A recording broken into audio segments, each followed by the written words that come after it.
Please subscribe to our channel and leave a comment where you are watching in the world. Please submit your horror dating stories by our email in the description to us. You will also be entered into our $10 monthly prize. When I just finished college, I was living in a one-bedroom townhouse/split. I met a guy on Plenty of Fish, and at that time I wasn't exactly smart about my online digital footprint. Not like I've really changed, but at least now I'm not as ridiculous. Anyways, he seemed like a decent guy. He was really good looking, said he had a good job, nice teeth, don't judge me, and looked like he cared about his personal health. All things I would typically look for in a guy. I'm not a shallow human, but I like to be presentable, and if I'm with someone I would like them to care about being presentable in a business environment also. After about a week of chatting online, we agreed to meet. We met at a restaurant downtown, which was really far from where I lived. When I got there I noticed him standing at the door. We sat down to eat, and the evening went great. At the end of the date we said bye, and I got into my car and began to drive away. I realized right away that he was following me. Because of the distance to my house, I wasn't immediately scared because it's a big city. Maybe he'll turn off the freeway. He didn't. My exit was coming up, and I decided not to take it. I kept driving. I circled the entire city on the freeway, and he stayed right behind me. I was starting to panic a bit, so I decided to go to my friend's house instead of mine, and when I pulled out the exit I noticed he didn't. So I had a little bit of a moment to breath and decided, okay, screw it, I'll just go home. I took the off-ramp back onto the freeway and began going back to my exit. I got home and showered and was getting ready for bed, and I started feeling dumb because, like, was that really him? Am I overreacting? Do I ask him if he was following me? Like, just a number of things were racing through my overactive imagination. Or so I thought. I decided I was going to message him and just say, had a good time, good night. And when I started typing, all of a sudden a message came through to my phone of a picture of my car outside my house. I nearly died. My heart jumped out of my chest. I started shaking. I didn't know what to say. And he texts me and says, I didn't know you lived across the street from me. I've met my neighbors, and not once have I ever met him. There's a huge apartment complex kitty corner to my townhouse, so maybe that's where he lived, I don't know. I popped up and went to look outside, and there he was, just standing there outside like he was waiting for me. I opened the door and he asked if he could come in, and if I wanted to still hang out. I told him I was exhausted, and I'd rather just crash out as it had been a long day. The next morning I woke up to go to work, and my windshield had been smashed. My car was keyed, my back 2 tires were slashed. And as I was noticing the damage to my vehicle, the guy comes out of his car with 2 coffees and is like, oh, I thought I'd surprise you with a morning coffee. So again, I'm like freaked out. I called the cops and reported the damage to my vehicle. This guy offered to drive me, and something in my gut was like, don't get in that car. So I called my boss, told them the situation, and explained I wasn't going to be there until after the police came. This guy just hung out the whole time, BTW. When the police finally got there, this guy was acting really suspicious. He walked away and was like hiding on the other side of his car. I filed the report. The police basically said, hope you have insurance, and we're on their way to leave. They pulled around the corner, and all I heard was the siren on the cops' lights turn on, and the cops scream, freeze, put your hands in the air and get down on your knees. I look, and the cops got his gun drawn at this guy, and this dude's like on the ground getting arrested. I spoke with the cop after he got into the back, and he explained he was wanted for stalking, breach of probation, assault with a deadly weapon, fraud, and aggravated sexual assault. I was shook. It took me a couple days to get over the hypothetical situations that could have happened. About a week later, I was on my way out the door to work, and guess who was sitting in my driveway? We live in Canada, so essentially you're released on conditions until you go to jail. I told him I was late for work, but that I'd call him when I was done work. I never went to work that day. I went and found a new apartment on another area of the city. I also changed my phone number and hired my friend's husband and his friends to go pack my apartment up and move it to their place for a month, and then move it to my new place because I was so scared this dude would follow them while moving.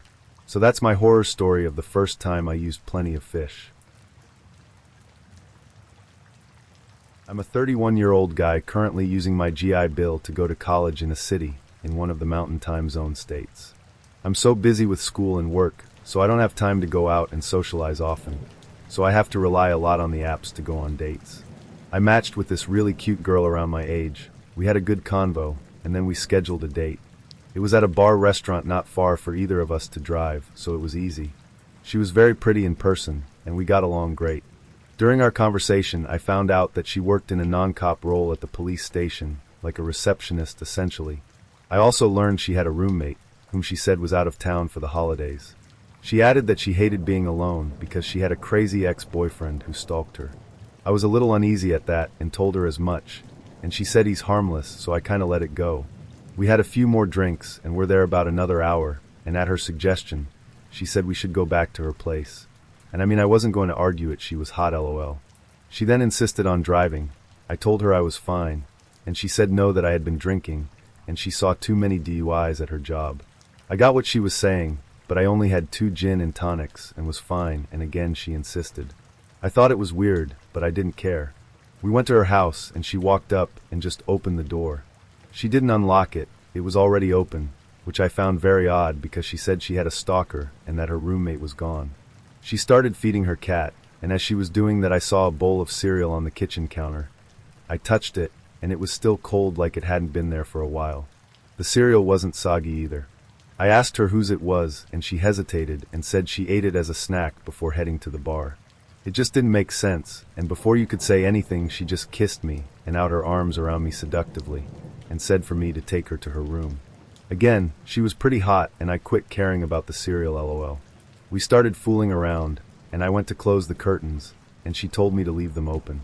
A few minutes later, maybe 5, we were in bed, and my back was to the window, and she let out a huge gasp. A scared gasp. Her eyes were at the window. I turned around and saw someone in a hoodie, and they took off. I heard the steps running on her back deck. I immediately jumped up and ran out to make sure her doors were locked, and of course the front door wasn't. I ran to it and locked it, and right when I did, the door started banging. I went to open it because I was gonna fuck the dude up, or try to, and she told me to just go back to bed with her.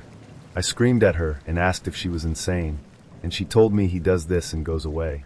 And I asked her, "You know this is your ex?" And she said yeah, and to not worry about it.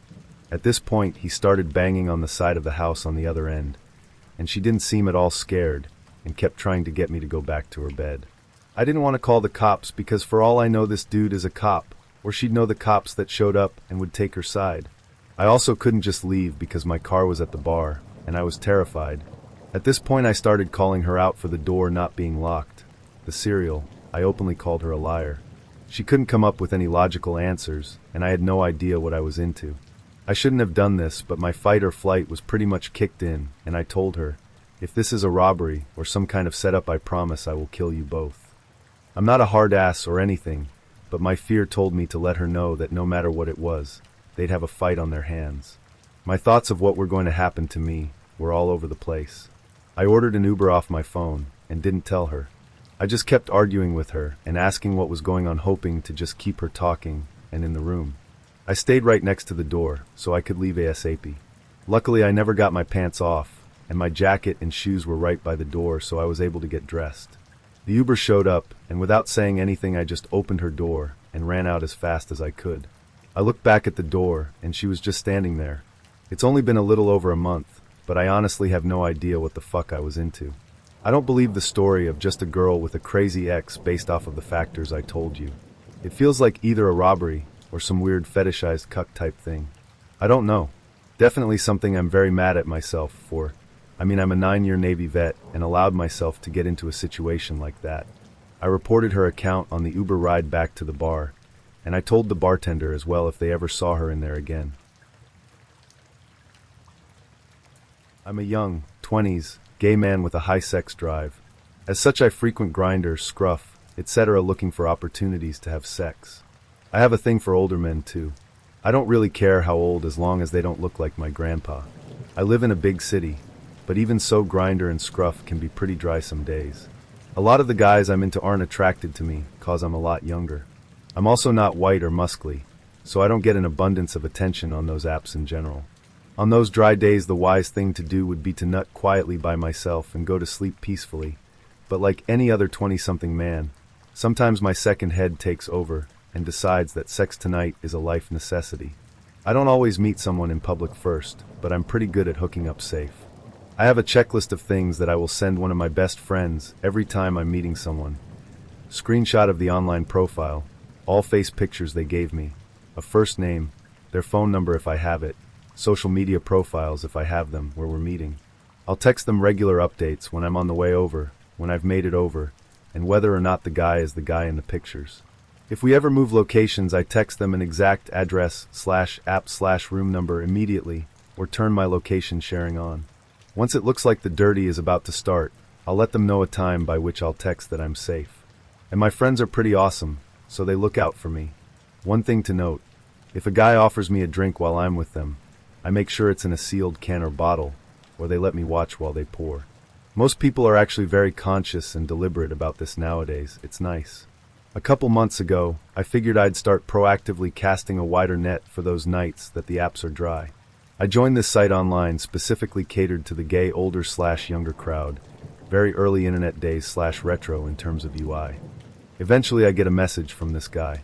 He sends me a kind of low residential picture of him in oversized glasses and a sweater/button-down combo. I read his profile and he's 71, enough for me to think that's old. And I can't quite tell if I'm attracted to him from the first photo. I message back asking for a second, and good sign. He sends one over without fuss. Again a bit low residential but without the glasses, and I think yeah okay maybe. His profile says something about how he's from the UK, and he's quite tall, so I figure British accent tall daddy? It'll be novel at least. Reading further on, he prattles on about how he likes meeting people who are strong-willed and breaking them down to be completely submissive to him. Sounds hot. We exchange phone numbers and text on WhatsApp a bit. He seems a bit arrogant. He starts telling me people often say he looks like a movie star. He looks way better in real life. Apparently he chooses poor pictures intentionally, so people get pleasantly surprised when they meet, and is telling me how he can tell that I'm smart by the way I text or something. Heard it all before, but I have a bit of a high tolerance for this brand of old man bullshit posturing at this point. He lets me know a date he'll be coming in and staying in a hotel downtown a month later. I figure I'll probably forget about him by then and never message him again. And then a month later rolls by, and it's another particularly dry night on the apps. I'm having a need sex now night, and I remember that guy I was talking to from that site. I hit him up on WhatsApp. Sure enough, he's in town and tells me where he's staying. I tell him I'll be there in an hour. You disease free? He takes a while to respond. Eventually he says he is squeaky clean. We'll talk about it when you get here. I'm like, okay, sounds good. Text one of my friends the usual. I'm a little more nervous for this one, just cause he seems a little odd, and I kind of trust the apps a bit more weirdly. It's much easier to tell if someone is a legit person when they live in the same area as you. I figure it's a hotel. You can't be planning anything too awful for me. I show up to the hotel where he's standing in the lobby, and lo and behold, he looks exactly like his pictures, just much less happy and a bit more droopy. His shoulders hunch almost halfway up his neck. His torso is bent back at the waist a bit too much. He almost looks like he's imitating a confident cartoon character. But he is quite tall. He has a foot on me. I say hi. 2 words to describe the way he came across, preoccupied and calculating. His eyes seemed to shift everywhere constantly, and when they landed on mine they were freakishly piercing. I don't remember if he said hi back, but the first thing he starts talking about is how that family over to the right is hiding some great unhappiness and will never be happy with themselves. I ask, why do you say that? He says it's because they are giving so much attention to the kid and aren't talking to each other. I look over. Looks like a regular sister, little brother, and mom tired from the day of vacationing, waiting for their dad to finish up sorting something out at reception. By the way, he has a very strong American accent. Bummer. We walk to the elevators. The second thing he says to me is that I breathe from my lungs when I sleep and don't let my breath drop into my belly. I have some classical training as a performer, so I have a decent understanding of basic functions like that. Decent enough to try to forward the conversation with the absent-minded reply, no, I breathe low. Eyes lock on mine. A brief pause. Only a subtle change in tone. You want to know how I know that? I look at the way your lower jaw rests now. It kind of has this unsightly protrusion from the bottom of the skull where it should be resting. That probably happens overnight, when you start breathing from your chest, which makes that fat tongue of yours press up against your bottom teeth and deforms it. No. I'm pretty sure I breathe low when I sleep. Okay, no need to get defensive. I'm happy to be proven wrong. I've never experienced this level of agitation from anyone within the first 2 minutes of meeting them.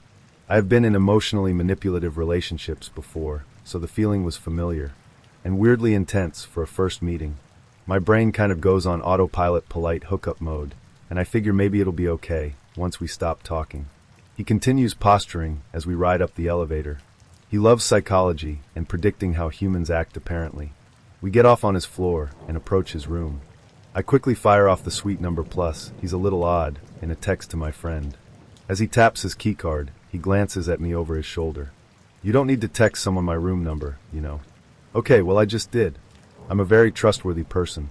You have to trust me. Okay, I just do that with everyone I meet.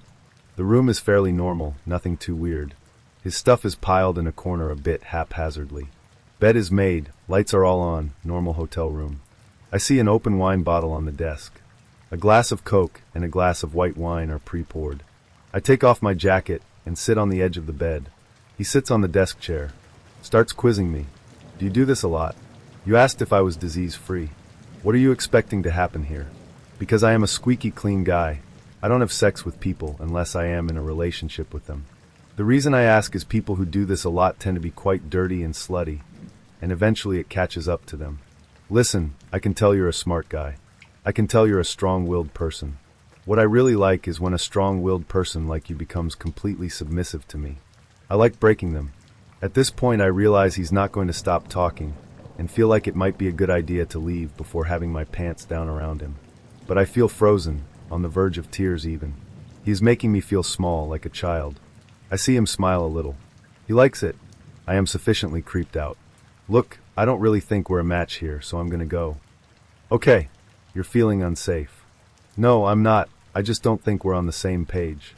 Let me know what I can do to make you feel safe. How about you have a drink? No thanks.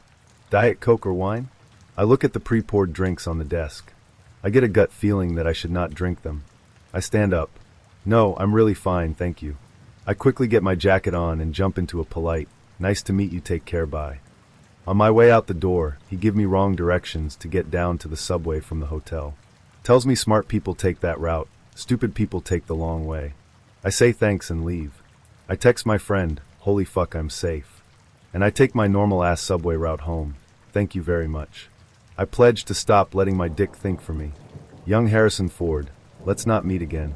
I wanted to clarify that this has not been my normal experience at all on dating apps.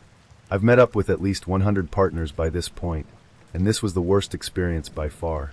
This isn't representative of what it's like if you use dating apps carefully and use your head. That being said, I've been dealing with mental health stuff and have grown a lot as a person since this experience. I feel like I am a lot more confident now, and I would never get this deep into this kind of situation again. Young gays/trans/MBS. Stay safe, y'all. Know your worth. Do not settle for bad dick. You are your own validation, not another person, no matter how horny you are. And yes, I really mean no matter how horny you are. All throughout high school there was a teacher who I had referred to as Creepy Creep. He deserved this name, and throughout this story I hope you can understand why. It all started in my freshman year. This teacher was an inclusion teacher, meaning he was in charge of taking care of the special needs kids that were allowed to be in the same classes as everyone else. Creepy Creep always seemed alone, and I always felt bad for him, so one day I complimented him on his haircut. I always regretted doing this because ever since, he was always in the same place as me. Later in my freshman year, I had broken my toe at a haunted house. After I came to school for the first time after I broke it, he stopped me in the hall to tell me I should avoid haunted houses. I just laughed it off, but later it hit me that it was really odd that he knew how I broke my toe because I hadn't actually told anyone at school.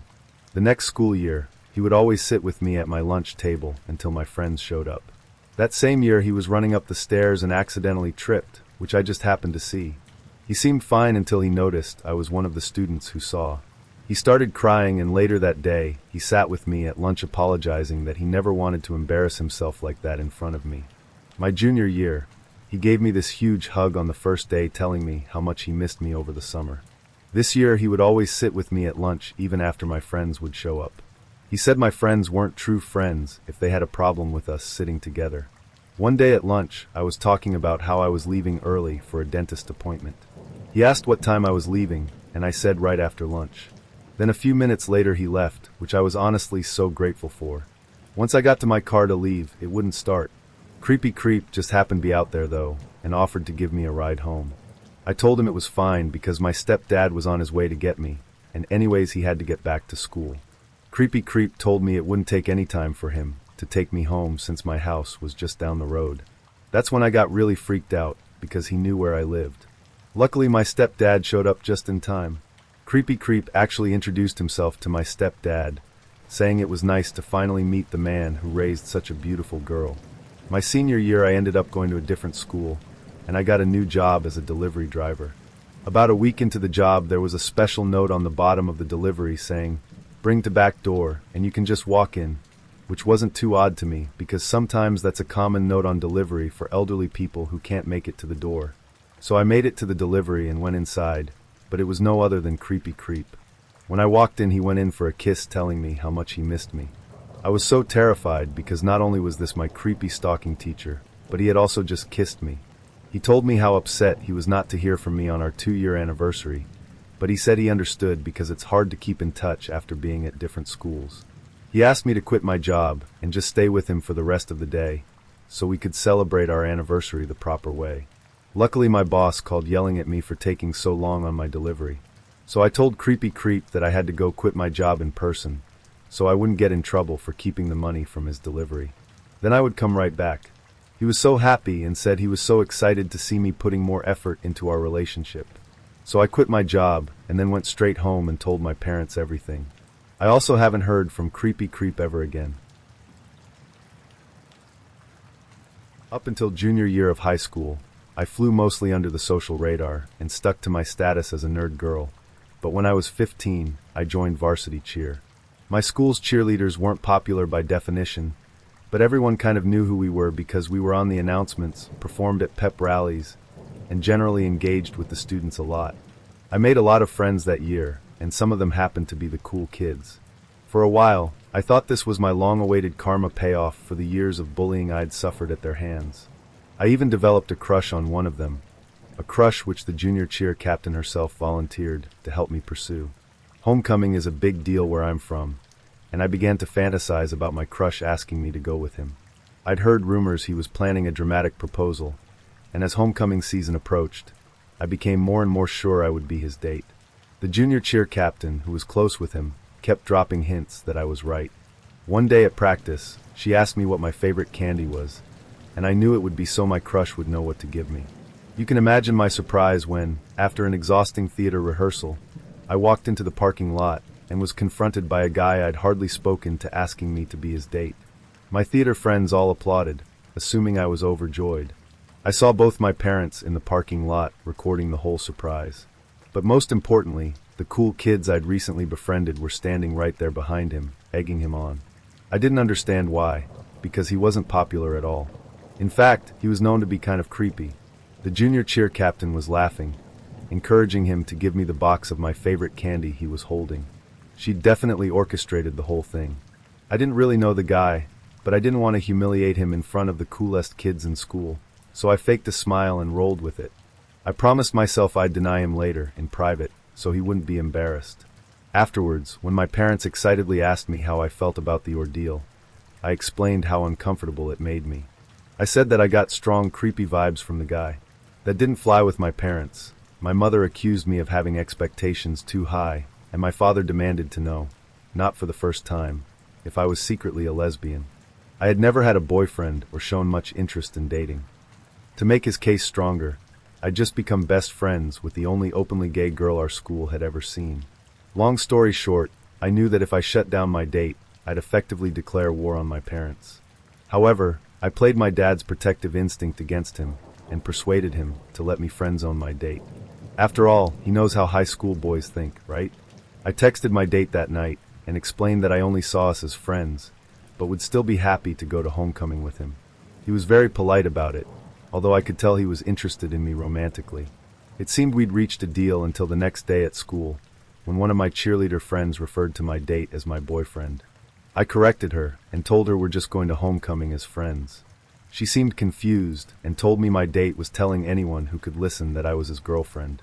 A few more of my friends approached me with similar comments, and I confronted my date about them. He denied all involvement and suggested it was just a rumor.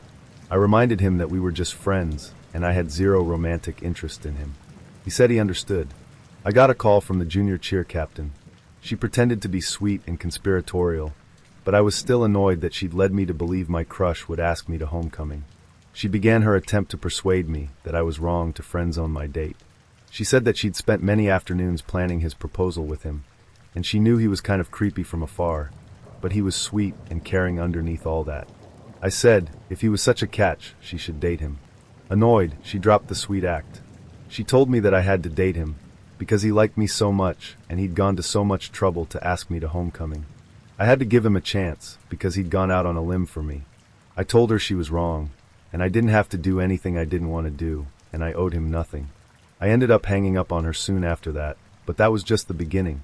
Starting the next Monday, he would corner me in the hallway and give me a rose he held in his teeth. He usually did so between my 6th and 7th periods, when my path through the hall crossed his. I was deeply uncomfortable with this and told him so, but he wouldn't stop. I took different routes to escape him, but the junior cheer captain and her posse made a point of tracking me down so he could find me elsewhere. Every time he did this, everyone in the area would treat it as a sweet romantic gesture, despite my obvious discomfort. Wouldn't any girl be lucky to have a boy so devoted to her that he gave her a rose every day? He was still telling everyone I was his girlfriend. The final straw for me was when he walked into a class he wasn't in to find me and give me my daily rose. My teacher, who was friends with the junior cheer captain, let this happen. For weeks afterwards, she would ask me about my date every day. When he came in, I told him to get out and leave me alone. His feelings were clearly hurt, and he left looking like a kicked puppy. My classmates started calling me a cold, hard bitch.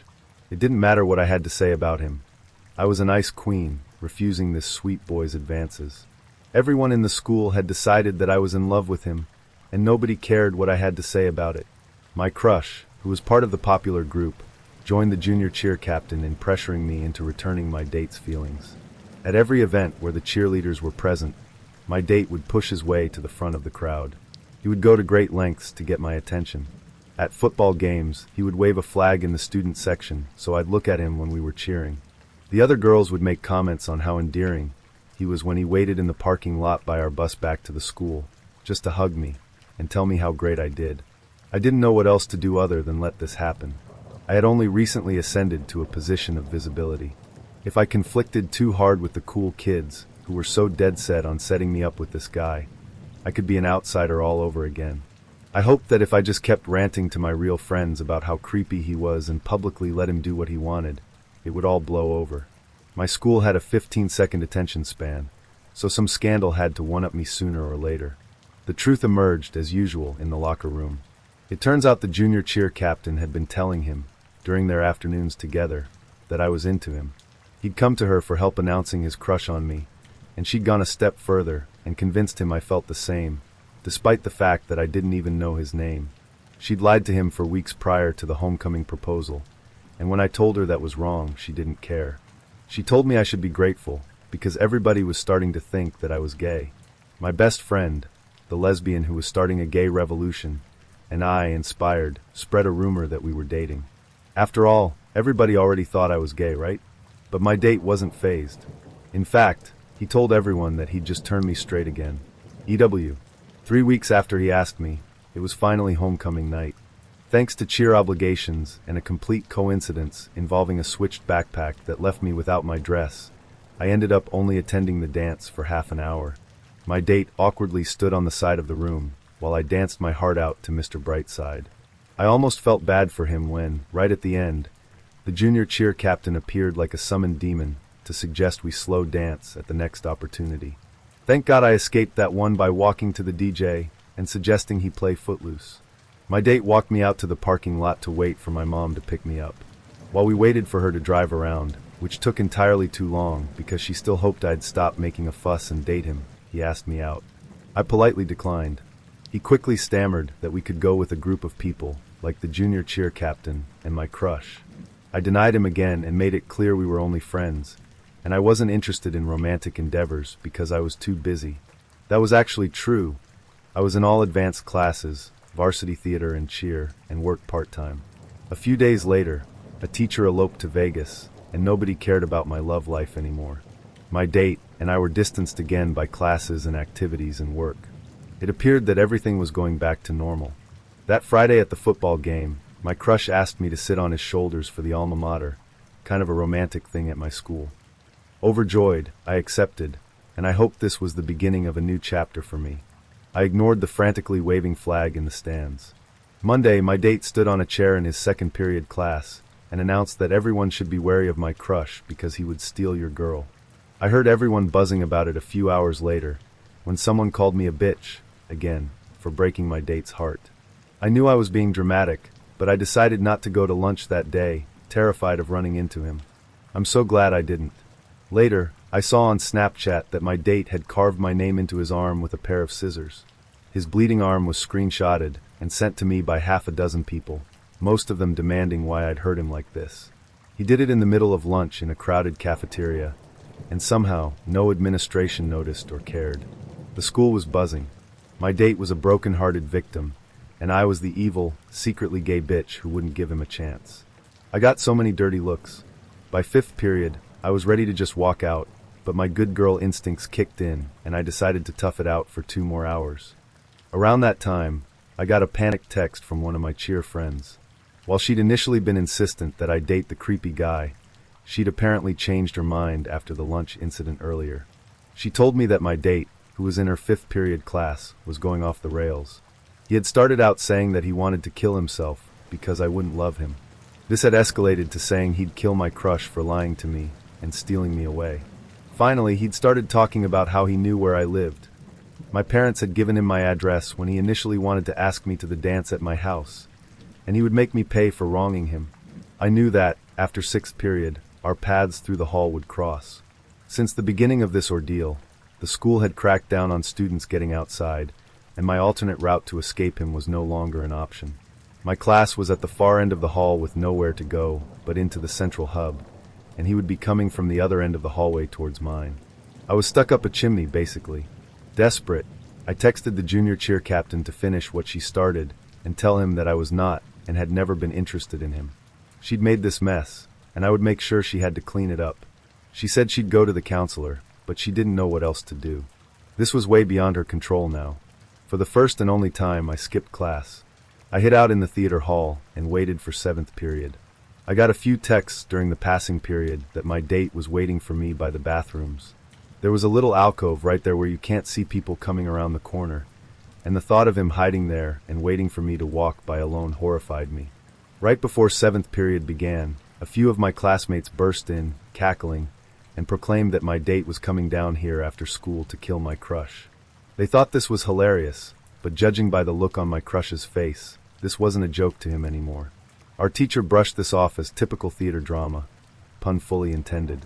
I watched the clock and tried not to cry, knowing that by the time the bell rang my date would be outside, waiting for me and my crush to emerge. That day ended up being a work day, so my crush and I were able to escape the classroom and hide out elsewhere in the theater hall to get away from him. He opted for the black box theater, and I went for the lighting closet. Obviously, I didn't witness what happened, but my best friend filled me in afterwards. Allegedly, my date had turned up 3 minutes before the bell rang and stood outside the classroom, where we couldn't see him when we opened the door. He told everyone standing around that he was ready to have a knife fight with my crush. We don't know if he actually had a knife or not, but the idea that he might was enough to terrify me. His arm was wrapped in paper towels that he was bleeding through.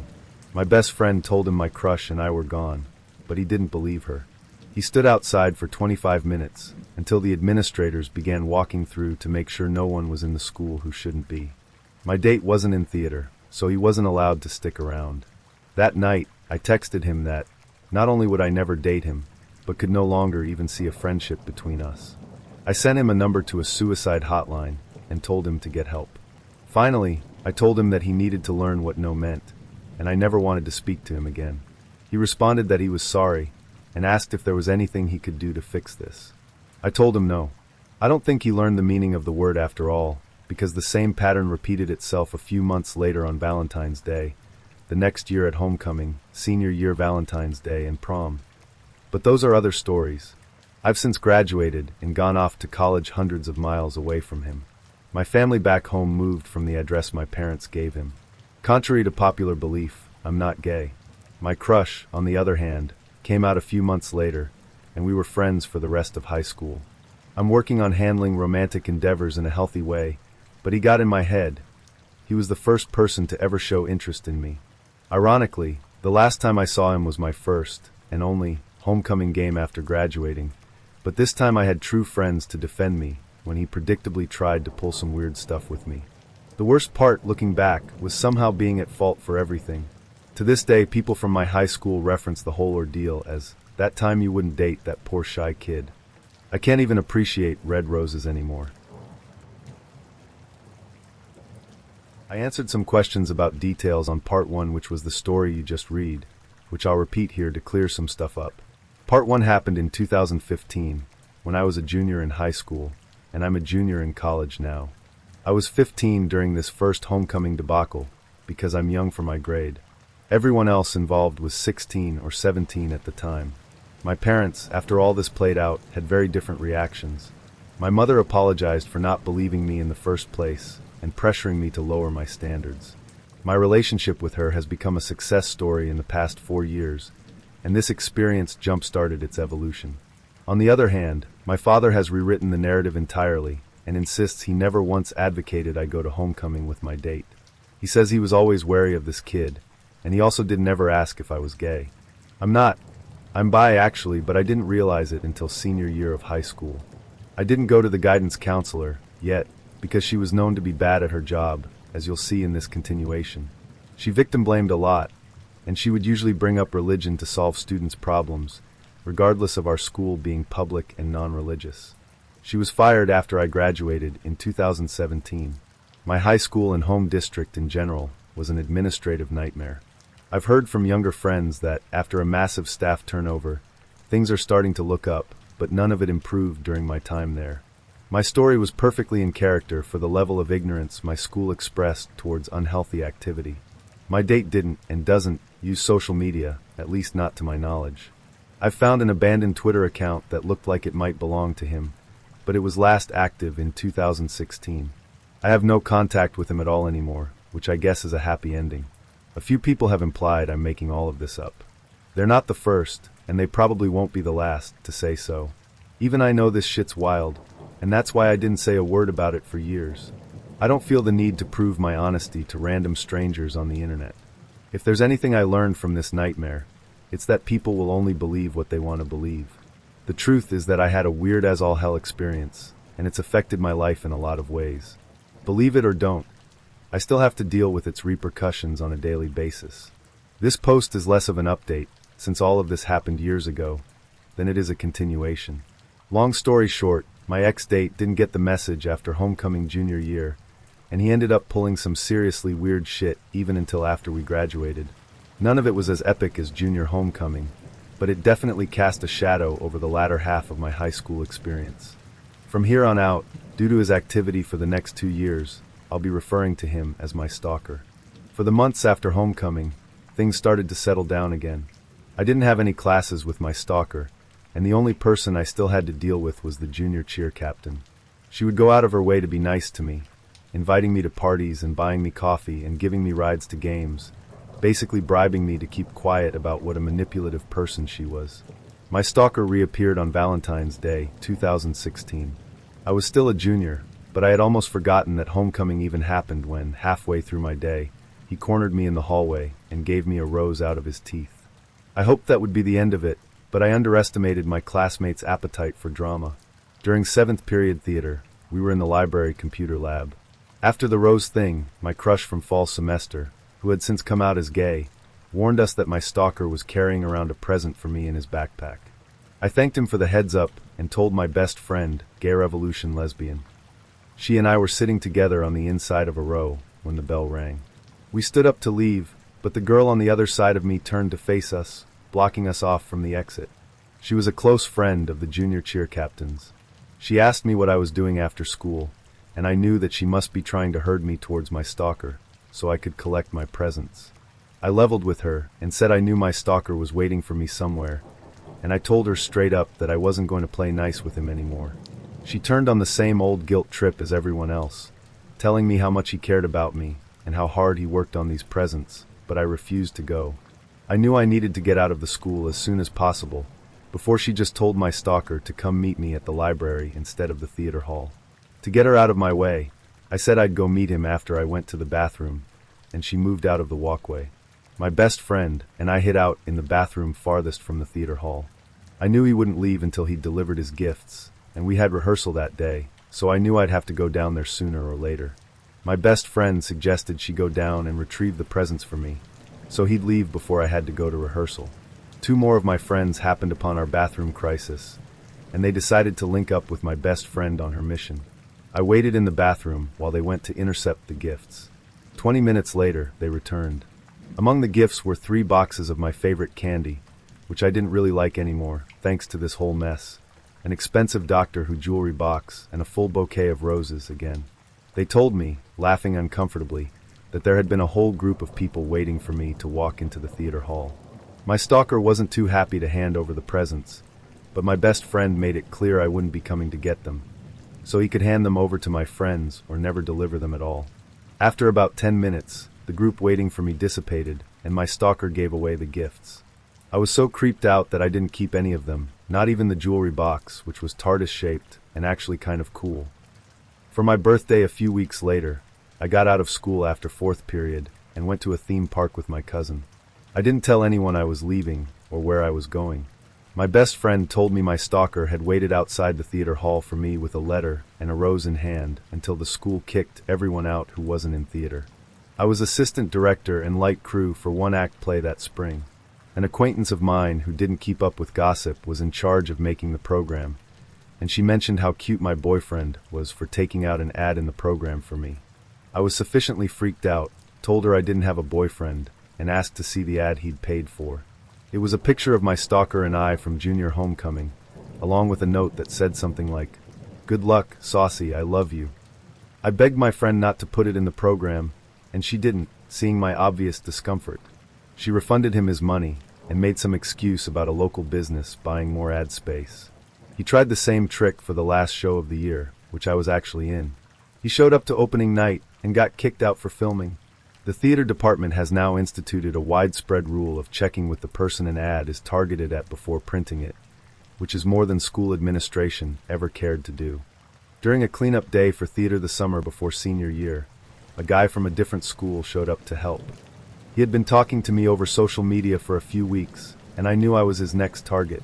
He'd made a game out of going on a date with every girl in our department. Sure enough, he asked me out while I cleaned up the prop closet, and I agreed.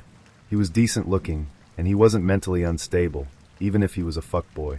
I also knew that, if I played my cards right, I could turn this to my advantage. He was using me, so I just made sure I got something out of it, too. We went on our date, it was okay, no weird advances or anything, and he bought me dinner. On the way home, I directed the conversation towards homecoming. He caught my drift and asked me right there, no muss, no fuss. I said yes. Senior year started. My new date was all the way over at his school on the other side of town.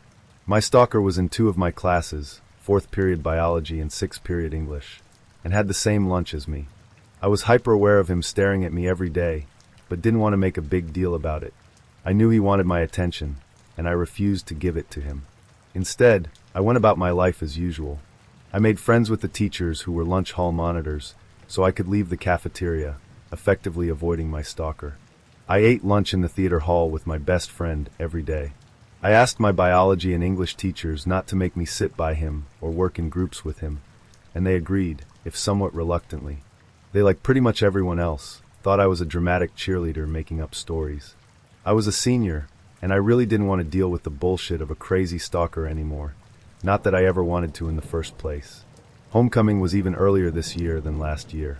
In English class, my stalker sat near 2 theater girls who usually walked to 7th period theater with me, and he turned around to ask them for ideas on how to ask me to homecoming. They were in the camp of classmates who were amused by my stalker's antics, so they wanted to rile him up and watch the fireworks. They also knew about the fuckboy I was talking to, because theater kids are the worst gossips ever, and they gleefully told my stalker that I already had a date. He proceeded to attempt to bite his finger off in class, which went about as well as you might think. Obviously, he didn't succeed, but he did draw blood, and he terrified my 2 theater friends, who had incited his instability. He stared at me the whole time, and I sat on the other side of the room and ignored him. I didn't care what he did. I refused to give him my attention, and I wouldn't be intimidated by him anymore. After class, my two friends came up to me and told me the details of what had just happened. Together, the three of us approached the English teacher. She believed me fully this time. He was moved into a different English class by the next week. Side note, bless this teacher. She was the first adult I encountered who took action to protect me, and she continued to check in with me about the situation throughout the rest of senior year. Sixth period became nothing less than a sanctuary for me, because for once somebody believed me, and they were listening. I didn't have to worry about him after fourth period, because I skipped lunch every day. I was getting confident about my escape maneuvers. Edit, forgot to mention the third and weirdest self-harm incident. After getting kicked out of English class, he desperately wanted my attention, so he got a pass out of his class one day and found mine. He walked to the trash can outside the door to my class, and I watched in horror and disgust as he pulled out a tooth and held his face over the trash can, spitting out blood. I know I said I wasn't giving him attention anymore, but the kid just ripped out a body part. I feel like I'm allowed to be terrified. Then my usual hall monitor was gone, and I got stuck in the cafeteria. I had been out of lunch for so long that I had forgotten my stalker was in the same one until I accidentally made eye contact with him, staring at me from across the room like some kind of grudge ghost. The second I saw him, he started speed walking across the room to my table. I ignored him, hoping he was just trying to psych me out, but it didn't work. He sat down in the seat next to mine. I was freaking out. I looked at the girl on the other side of me and begged her to get him out of here. She simply laughed at me.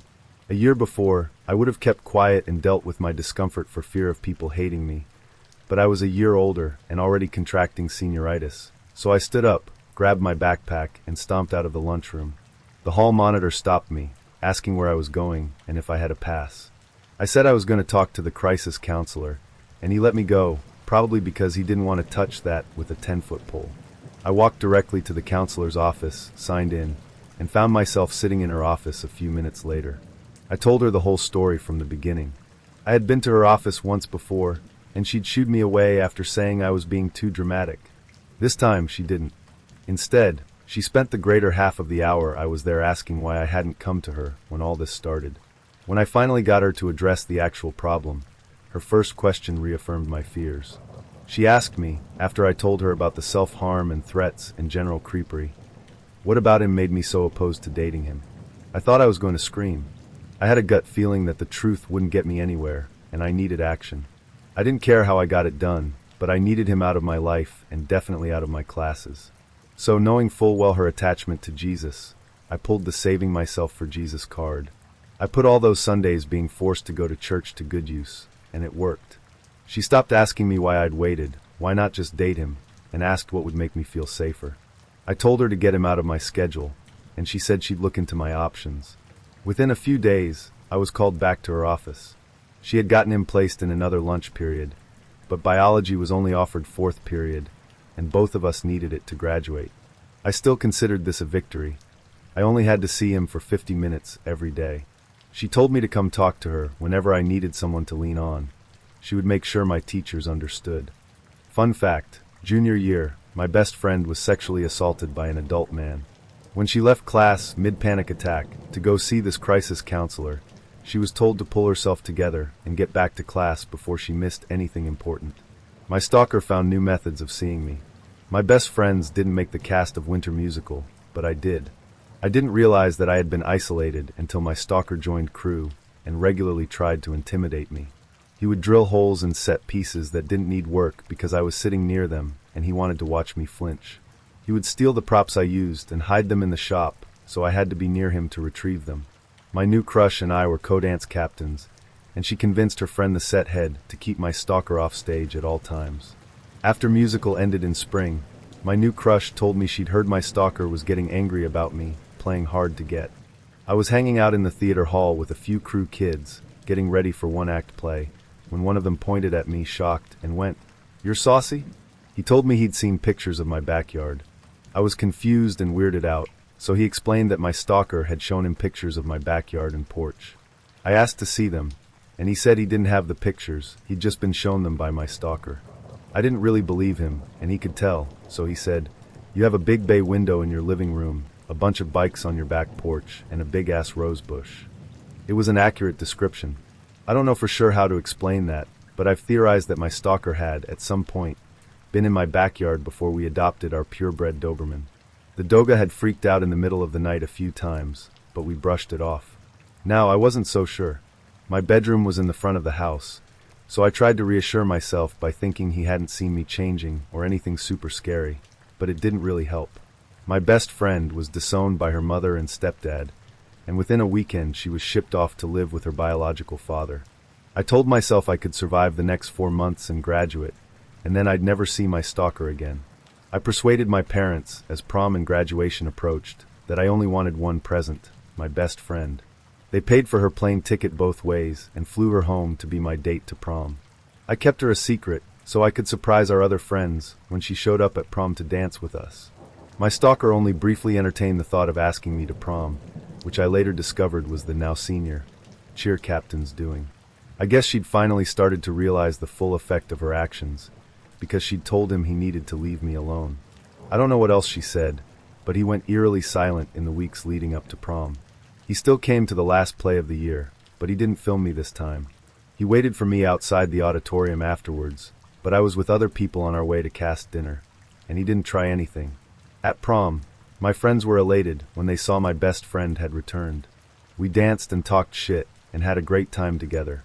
It was honestly one of the best moments of my life when they walked in and saw her. Of course, my stalker tried one last time to change my mind. My friends and I were sitting at one of the tables together, laughing and catching up, and I saw my best friend's expression turn into a glare when someone walked up behind me. I turned around to see my stalker, waiting behind my chair. I stood up, I was taller than him in my heels, and said as calmly as possible that he wasn't welcome here. I was also 17 and pissed off and feeling unstoppable, so I tacked on, "If you ever speak to me again, I'll rip your dick off." It was the last thing I ever said to him. My best friend flew away again, we all graduated, and everyone went our separate ways for college. I saw my stalker again at the first homecoming after I graduated high school, but he didn't talk to me. He just stared at me the whole game. Later, he showed up to my sister's fall play at our alma mater, and he asked a cast member where she was and if I was there. Lucky me, the cast member was one of my littles, and he told my stalker he needed to leave immediately. I guess this story has a happy ending.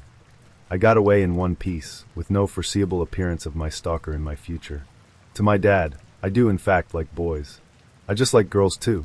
But for the sake of the subreddit and my happiness, homecoming date from hell, worst set crew member ever, and bringer of teeth roses and junior mints, let's not meet again. I know I'm not the only guy, or girl for that matter, who has resorted to online resources to get laid. In my book, there's nothing wrong with it, as long as both parties are looking for the same thing. I never lie about what I'm looking for. I'm always straightforward about looking for sex. Most of the girls I've met have been totally cool with it, and were looking for the exact same thing. There have been a few that claimed they were looking for just sex, when in reality, they were looking for a relationship. That didn't end well for any of us. That's why it's always a good idea to be totally honest with someone, including yourself. Her name was Heidi. I met her on a popular dating app. I was very clear in my bio about what I was looking for, and she seemed to be looking for the same thing. She was beautiful, and we sent a few pics back and forth, and did a couple video chats to make sure there was no catfishing or filters going on. It's never good when you meet in person, and they are nothing like their photos. She was just as gorgeous as she was in her pics, and she was into me too, so we set up a night to hang out. As a rule, I never put out on the first meet when it comes to dating or hookup apps. I want to make sure we're both into it, and no one is just going through with it out of obligation. That's just fucked up. Heidi said she was cool with that, and even respected it. We met last week, at a local bar near us, and had a few drinks. She was amazing. Other than being drop-dead gorgeous, she was so easy to talk to, easy to just be with. She flirted like a pro, and had me regretting my rule of no sex. We ended the night with a kiss before she left in an Uber. I couldn't wait until Friday when I'd see her again, this time at her apartment. I brought a bottle of Fireball whiskey, her favorite, and some bearskin condoms, my favorite. Her apartment was on the 8th floor. The elevator was out of order, so I was stuck taking the stairs. The apartment building itself was not too bad, but it had a strange smell that permeated the entire place. I hoped her apartment didn't smell like that. It was a scent that made me sick the longer I smelled it. I knocked on her door and prayed my clothes didn't pick up the odor of the place. It took her a few minutes to come to the door, even though I could hear her in there moving around. I called out to her, asking if she was all right. I could hear a faint murmuring, as if she were talking to someone. On the phone, I guessed. I called her name loudly and knocked again, and heard a loud sort of scraping sound coming from inside. I started to worry, thinking she was hurt or in danger or something. I pressed my ear to her door and listened. The second my ear touched the wood, something crashed into the door, causing me to jump back from it. I even screamed, something I'm not proud of. A half a second later the door opened, and Heidi was smiling back at me, wearing just a big white t-shirt. Her hair was a mess, like she'd just gotten up, and for a moment I thought she was sick. I was about to ask if she wanted to reschedule, but she jumped into my arms and pulled me into a tight hug. She smelled funny, like something damp and old, but not as awful as the smell in the building. I thought I could at least tolerate it for a few hours. She grabbed me by the hand and pulled me into her apartment, leading me to the sofa. It didn't smell inside, but that was possibly due to the dozens of candles she had lit all over the apartment. I guess she was trying to cover up the stink of the building, and didn't want to bring it up in case it embarrassed her. She pushed me onto the sofa, a bit harder than I'm into, but I went along with it. I asked if she was okay, but she just smiled and licked her lips in an attempt at being sexy, but totally missed the mark. She stood in front of me, swaying to music only she could hear, her eyes trained on me unblinking. I was watching her move, trying like hell to enjoy it, but it just felt weird to me. Something about her felt off. "You're hot, I'm hot. Sexy sex," she said, her voice much deeper than it had been previously. "Yeah," I said stupidly. "This shit was weird, what can I say? Eat me," she moaned, roughly lifting her shirt. I might have gone through with it if her belly hadn't looked like she was 9 months pregnant. It's not like I have anything against pregnant women, but she wasn't pregnant when I'd last seen her the week before. And it looked painful, hard and swollen, and bulging in some places. It was an immediate turn off. "You look like you're not feeling well. If you want to call it a night and do this another time, I'm cool with it," I said, trying not to sound rude. She made a sound, a cross between a burp and cough, and quickly squatted and threw up on the floor, a dark black or red liquid that smelled just like shit in the building. At that point I was pretty much done, and sure she was either high or very ill. I jumped to my feet and started asking if she needed me to do something. Call someone, anything. She looked up at me grinning, her pupils almost as large as her eyes, and growled. "Look, I don't know if you're on something or not, but sex isn't going to happen tonight," I said. She jumped to her feet, so fast I dropped my fucking keys I'd been subconsciously holding in my fist for protection. I went to pick them up, ready to bolt the hell out of there, but she scooped them up before I could even bend down. "Give me my keys. I want to leave," I said sternly, holding out my hand. She laughed, deep and throaty, and held up my house key, staring at it like it was something she'd never seen before. "Heidi, I'm serious. Give me the damn keys," I said, no longer caring how rude I sounded. I was on the verge of calling the police when she did something I'll never forget. I'll never get this image out of my mind as long as I live. Heidi stood with her legs spread wide and dangled the keys playfully in front of me, well out of reach. She winked at me, and with her other hand lifted her shirt to reveal her bulging belly underneath, and with the other hand, she thrust my house key hard up inside her. I nearly fucking fainted, especially when the blood began to trickle down her thighs onto her beige carpet. "Fuck! Are you fucking crazy?" I screamed. She laughed again, continuing that same horrific thrusting motion. For a split second, even though she was smiling, I could see her eyes full of fear and pain, silently pleading with me for help. I backed up to the door, my hand fumbling to open it. I didn't want to take my eyes off her, not for a second. "Want to see?" She giggled, and she opened her mouth so wide I thought her jaw would snap. I stared at her in frozen horror, watching as something creeped up her throat, resting on her tongue. 2 pale fingers wiggled in the back of her mouth, the nails painted a pastel blue. I screamed, trying to twist the lock on the door. Heidi snapped her mouth shut and smiled. She lunged for me, grabbing my arms and pushing them against the door as she brought her head closer to mine. I screamed for help and tried pushing her off, but she was stronger than I was.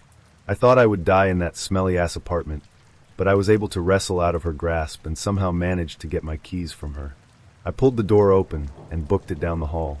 I looked back only once, to see Heidi standing in the doorway, her face twisted in an expression of rage. I ran down the steps, falling more than once. I got to my car and got the hell out of there. I called the police, but I didn't know exactly what to say. I just said a girl was harming herself. I didn't hear back from them or Heidi. I stopped using apps to meet women, although it's not a sure thing that I won't run into something like that again. I drove past her apartment last night, just out of curiosity. The building is no longer being used and has been boarded up for some contamination. But something from the windows was watching me as I drove by, smiling down at me from the 8th floor. I'm terrified now and thinking of moving, because I never did find my fucking house key. I will try to keep this short as possible. I am taking serious as true and not a serious topic, as this is obviously humorous, the black bean soup incident. I went to a small engineering college, and there were like 9 girls in my program, one of which was extremely hot and very cool. I was neither, but can be funny, and I use that to my advantage. Over the course of 6 months, I slowly woo her to the point where I am fairly confident that she will say yes upon asking her out. This was in the 90s, by the way, when you still had to manually ask girls out. A few more weeks go by, and I finally ask her out, and she accepts. I am completely smitten with this girl. I pick her up at her sorority house, which is an awkward deal if you have never done it before, because a dozen girls answer the door to check you out. I take her to the best restaurant I can find/afford, and so far everything is going great. I order a bowl of the soup of the day and an entree. She orders something inconsequential to the story. As you can guess, the soup du jour is black bean soup. The waiter is this much more attractive than me, late 20s guy who is obviously scoping my date and subtly flirting with her. So my machismo is activated so much so that when said waiter suggests I order the cup of soup versus the bowl, as their bowls are very large, I take it as a shot across the bow of my fragile masculinity and insist that I can handle the bowl. The bowl is delivered, and it's more of a tureen. You easily could have fed a family 4 with leftovers, but now my dumb ass has to not only finish it, but do so acting like it's normal to eat a gallon of soup, as I made a big deal of it. I eat the soup, and I am already Thanksgiving stuffed when they bring out my entree, which I obvious have to eat as well, or admit to handsome waiter and date that I'm an idiot with such a fragile ego that I can't take an obvious suggestion. Despite my obvious physical discomfort, my date cannot seem to tell that I am so uncomfortable that I may explode from either end at any instant. Furthermore, as I get up to use the bathroom, my date asks if we can stop by her sorority house on the way to our movie, so she can pick up a sweater for the cold theater. Despite the obvious, I say, no problem, and we get up to leave. As I am walking to the car, I get what feels like a knife to my belt line, followed by a gurgling noise as 8 pounds of shit are transferred from my intestines to my colon. I'm still not worried though, as we drive to her place, as it's like 5 minutes to the theater. We get to her sorority house, and she asks if I need to come inside for anything. I would like to think she wanted to fool around, but I think she has now picked up on my situation, probably from my profuse sweating and silence. No, I'm fine. And she heads inside to get her coat, and do God knows what else, cause she's in there for what feels like an hour. Then another sharp pain, another gurgle. I have now sweat, literally through my clothes, as I realize I have to shit, and I have to shit now. I get up and run to the front door, which isn't helping my situation any, as I desperately scramble to fling open the front door to the sorority house, locked of course. It's too late. I run around the side of the house, drop true, and proceed to shit my brains out, pressing my back hard against the side of the building in an attempt to keep from contaminating myself. I was not successful, though I immediately felt physically better. As I put myself back together, I realize, in sheer terror, that both my shoes and lower parts of my pants have been splattered. I start putting together a plan of action. Run to the car, run home, explain later, when as I am heading to my car I spot my date, sitting patiently in the passenger seat. Somehow on the spot I come up with, what I thought at the time, was a brilliant excuse, that I also have to stop by my house to change, as I stepped in dog shit while relieving myself on the side of her sorority house. She spared me from having to explain why I could not wait to use the bathroom at the theater. I assume she was distracted by the horrible odor in the car, but more likely she know the truth. Whatever the case, the angel did not make me elaborate on anything, and we had a great time the rest of the evening. This was one of the first dates I ever went on. I knew him a bit through college and friends. He was out at a student night, and we hit it off and had a bit of a kiss. He had a room in a shared house in the center of town, and he invited me over later that week. I arrived there expecting to be going out on a date or for a drink or whatever, but there were loads of his friends there in his room. Bit weird, but I knew them a bit and they were a nice crowd. I thought we'd be heading off on our own shortly. Nope. My date totally ignored me like I wasn't there. One of the girls said to him, "Hey, date's name, look who's here?" He said oh hi and nodded, then went back to chatting, not including me at all. I sat awkwardly making small talk with some of the girls, giving him curious looks and trying to catch his eye. Nothing. Everyone decided to go to someone else's house to watch a film, so I trailed along with them, him striding off in front, and me near the back still making small talk with some of the girls who I didn't really know. I was too green and awkward to realize I should have bounced then. Sat through a film at a relative stranger's house while he continued to ignore me. Awkwardly said bye to everyone after the film had finished, still hoping he might acknowledge me and walk me to the bus stop at least. Nope. So I had a bit of a scary walk to the bus stop through town alone at night, feeling pretty puzzled and embarrassed. Saw him around college afterwards, and he was always standoffish. Cool, you don't like me after all then, I guess. A year or two later, I was out at a club, and he was there.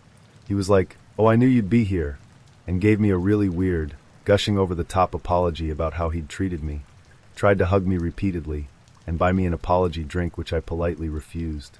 He literally followed me around, and eventually stood on his own gazing at me lovingly at the edge of the dance floor for ages while I danced with my friends.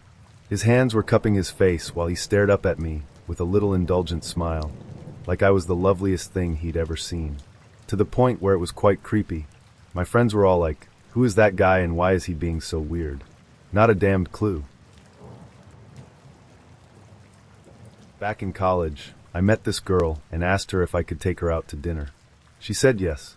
I was ecstatic. Well, then I had to figure out where to take her to give her an idea of who I am and what I'm about. So I tried to do something that was thoughtful. I've learned that there are two types of gifts, expensive and thoughtful. If you can't do expensive, which I couldn't, then you'd better go hard on the thoughtful. This was taking place in the US South, but she was a freshman from Pennsylvania. I started thinking about things that be new and interesting to her. The answer came to me in a flash. Bojangles. I would take her to Bojangles. It's cheap, it used to have fairly decent food, but most of all it's southern, and we'd be able to discuss regional differences in food and culture. Of course, it's also fast food. Really crappy fast food. The evening of the date arrived. I drove her to the place and talked all about fried chicken and the South and tea, and how it must be different from the North. We got there and ordered at the register, then moved down to pick up our tray of food.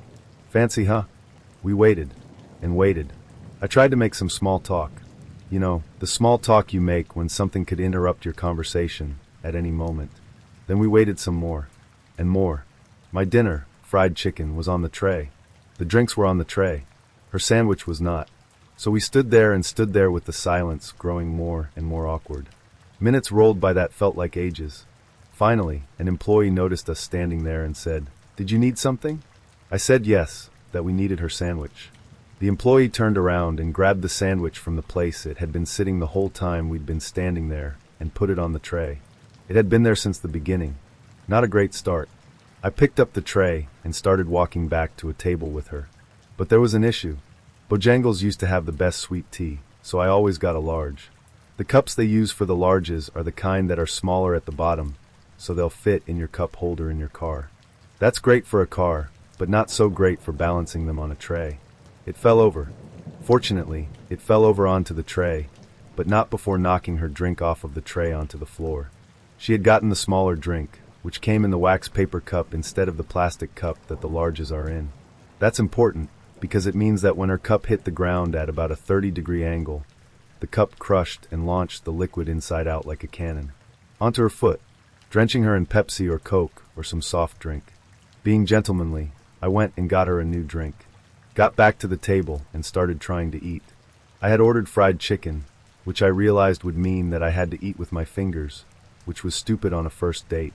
Not wanting to look dumb, I decided I'd try to avoid eating with my fingers by using the plastic cutlery provided by the store, which would have been a fine idea if not for the fact that Bojangles only provides you with a spork.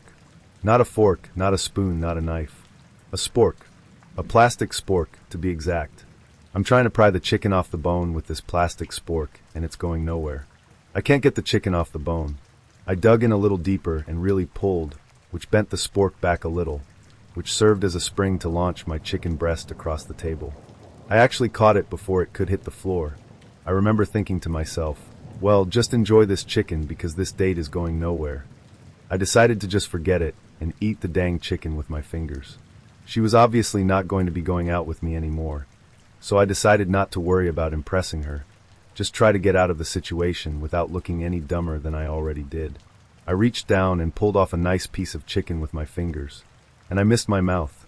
Seriously, I jammed the chicken onto my face. I don't know how I missed it, but I did. I just missed, which of course smeared chicken grease all over my cheek. The girl was looking at me like she was waiting for me to tell her, "It's just a prank, bro." I felt so dumb. We finished eating in silence. Finally, I said, "Well, let me take you back to your dorm." I gathered up all the trash on the tray, walked over to the garbage can and accidentally threw the whole thing into the trash. All of it, cups, the spork, napkins, the tray. All of it. I looked at the girl, she looked at me, and we both ran to the car. I've had some other bad dating experiences, but this one took the cake. I also remember being shocked when the car started when we were leaving. After the night I'd had, I was fully expecting to have to walk the several miles back to campus in the dark. I was about 16, and as I was walking home from a mate's house passed by a bus stop where this good-looking older girl, 19 to 20, was waiting for the bus. I said "day" as I passed, and she said hi back, then called out to me, so I turned around and started talking to her. I don't remember what we talked about, but she said she lived just across the road, and we should hang out one time. I told her where I lived, and she should pop over anytime. So a couple of days later I get home from being out, and my dad said a girl came over asking about me, and he told her that I would be home later. She knocks at the door and I answer it, and we hug and she asks if I want to come over to her place. I just thought this girl was lonely and wanted a bit of company, and because we kind of hit it off with comfortable chatter the first time, she just wanted to hang out. She worked on the mines and was only back for a week every 3 weeks. We walked to her place, and she holds my arm against her like we were a couple, which I found strange, but whatever. She wants to stop off at the shops on the way, and the only thing she gets is strawberries and cream. I get none of these hints, and just think she likes to eat that stuff as a bit of a treat. We get back to her place, and both just sit on the couch, he legs over me as we chat, and she is dipping the strawberries in the cream and kind of seductively eating them, which makes me feel a bit silly because I never been in that situation.